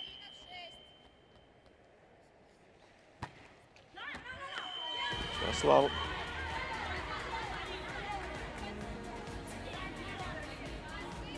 Krasiva serving strong on for her team.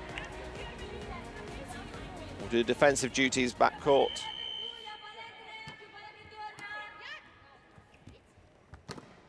That's a lovely set. And that backcourt line just lets it go across the left-hand side of her body, in line with Penina. Italy, out comes number 12, Giulia Argieri, replaced by number 7, Sara Chile. イタリア7番のチレリ選手が入ります。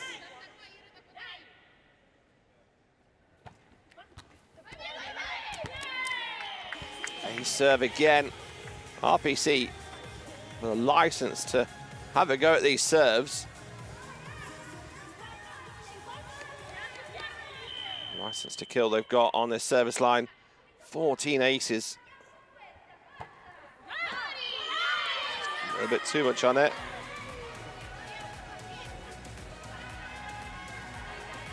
There's a quick chat with the Libre. How far out was it? This far, this far, this far? Keep going. 7:15.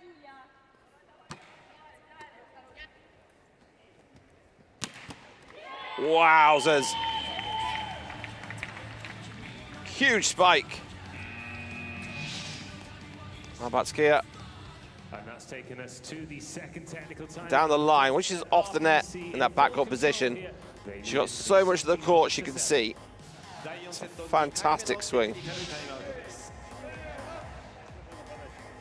Chiarelli just comes onto court, and one of the first things she has to do is take a big swing down the line. We're in the technical timeout, and it's a huge lead here for the world champions and the European champions. They lead by 16 points to 7.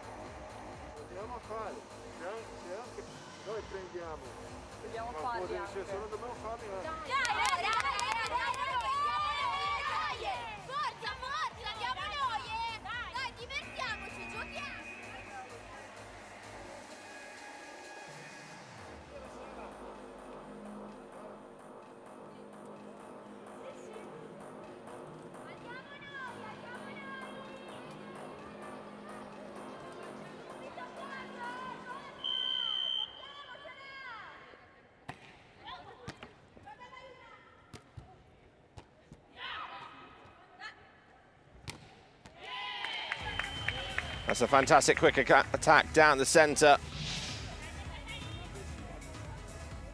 It was her swing that took us into technical timeout. And a 24-year-old on that right arm. Such a powerful weapon. Good up. Fight at the net. Just pulls away knowing what she'd already done there. She can laugh about it with her team being 17-8 up.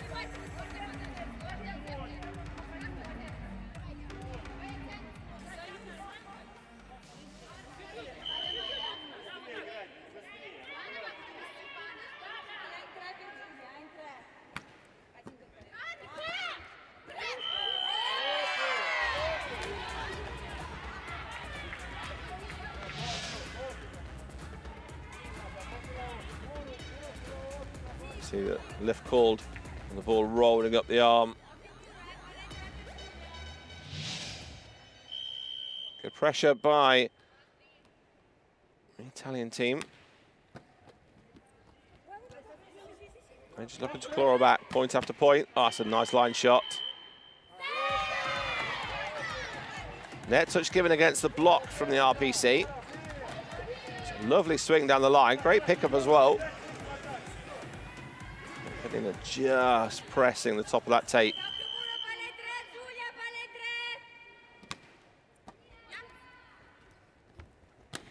Oh, it's another great line. She puts the hand up. It's almost a sorry, not sorry. Substitution RPC out. Comes number 5, Elena Panina. In comes number 2, Slagia at the brunt of the power. Former indoor player, Abatskaya.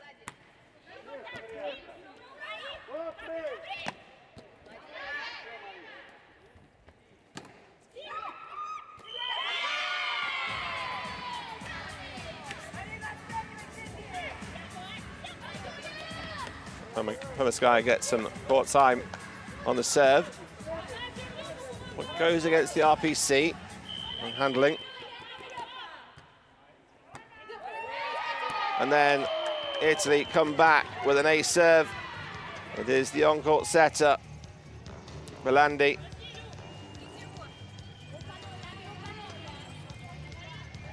Italy closing the gap on the ace count.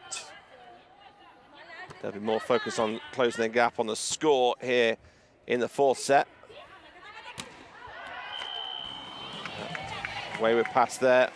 They've got given an opportunity from the ball over from Karaseva. Just getting a rare few points at the front of the court. Substitution for Italy out. Comes number 7, Sara Cirelli, replaced by number 12, Giulia Arenghieri. So Arenghieri come backing in. She's been really important at the net for Italy.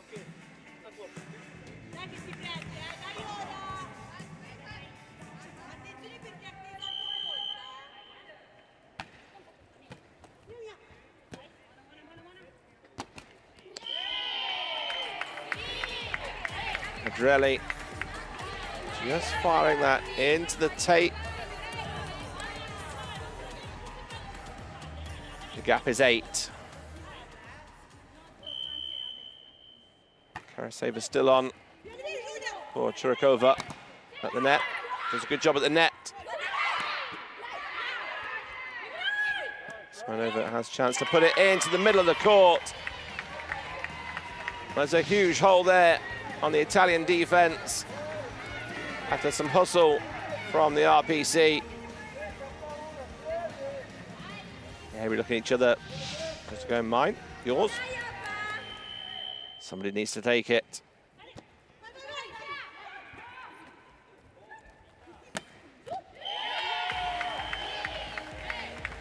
RPC playing like a well-oiled machine right now. Huntsman having the options when that ball comes in and they can play in system. They have all those options available. It's really hard for the defense to get set. They have no idea where it's going. All the attackers will be going in because they won't know until the last minute whether the setter is choosing them or not.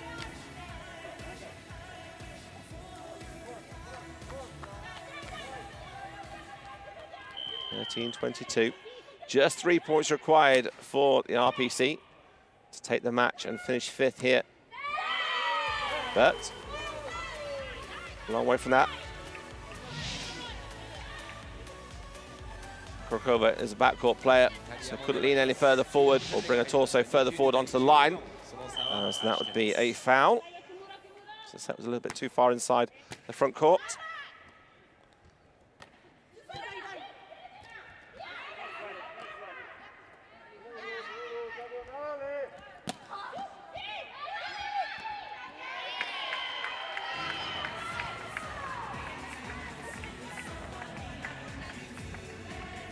Italy just not able to keep up with European counterparts.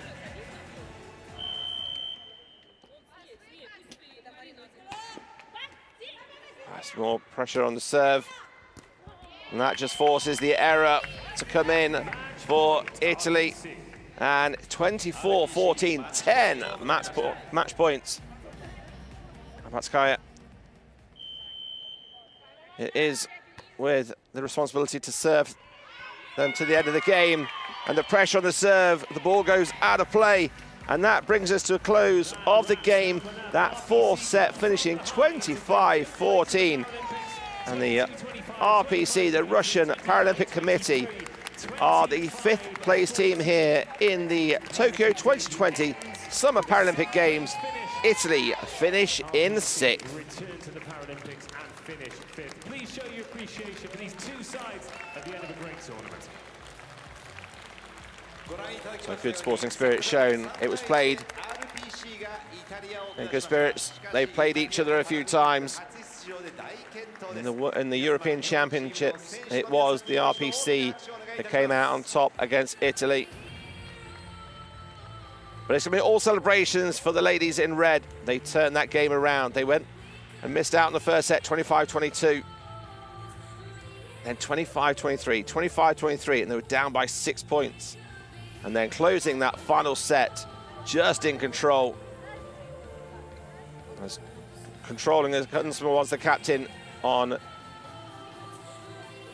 the attacks, the pressure from the service line and the blocks gave everything that the RPC needed to close that game out. And that's more what we are used to seeing from the ladies in red.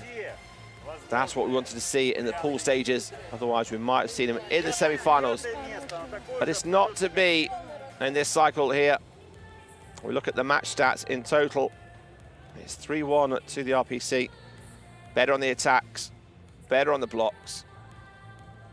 Just edged it on the aces. Italy topping up the digs as they were trying to transition and turn that defense into attack, but just ran out of steam in that fourth set. And when they ran out of steam, then the RPC just cranked it up another notch. They're not going to get medals around the necks, but they will get their lanyards as a memento of their Paralympic experience. And they go out here at the Maracari Messe Hall in 5th place with victory against Italy by 3-1.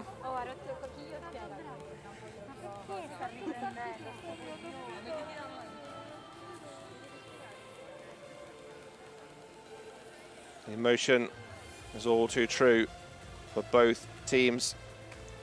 What could have been, what should have been. Well, those conversations will be had afterwards. Belandi and the rest of the team from Italy will be looking back on this as an opportunity. And how do they develop now as a new international sitting volleyball team?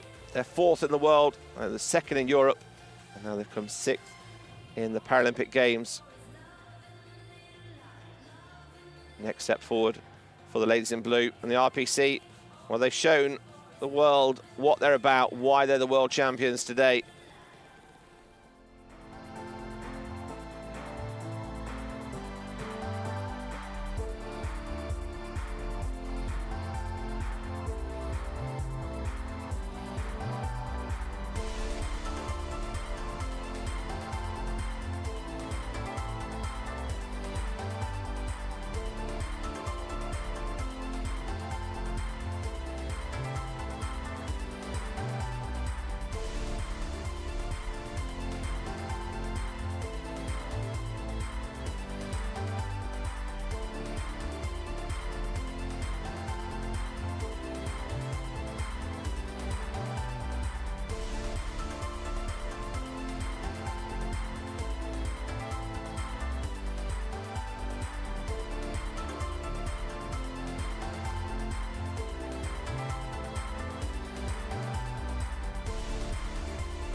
So this match here at the Makahari Messe Hall was the women's 5th and 6th classification match. It was much more than that.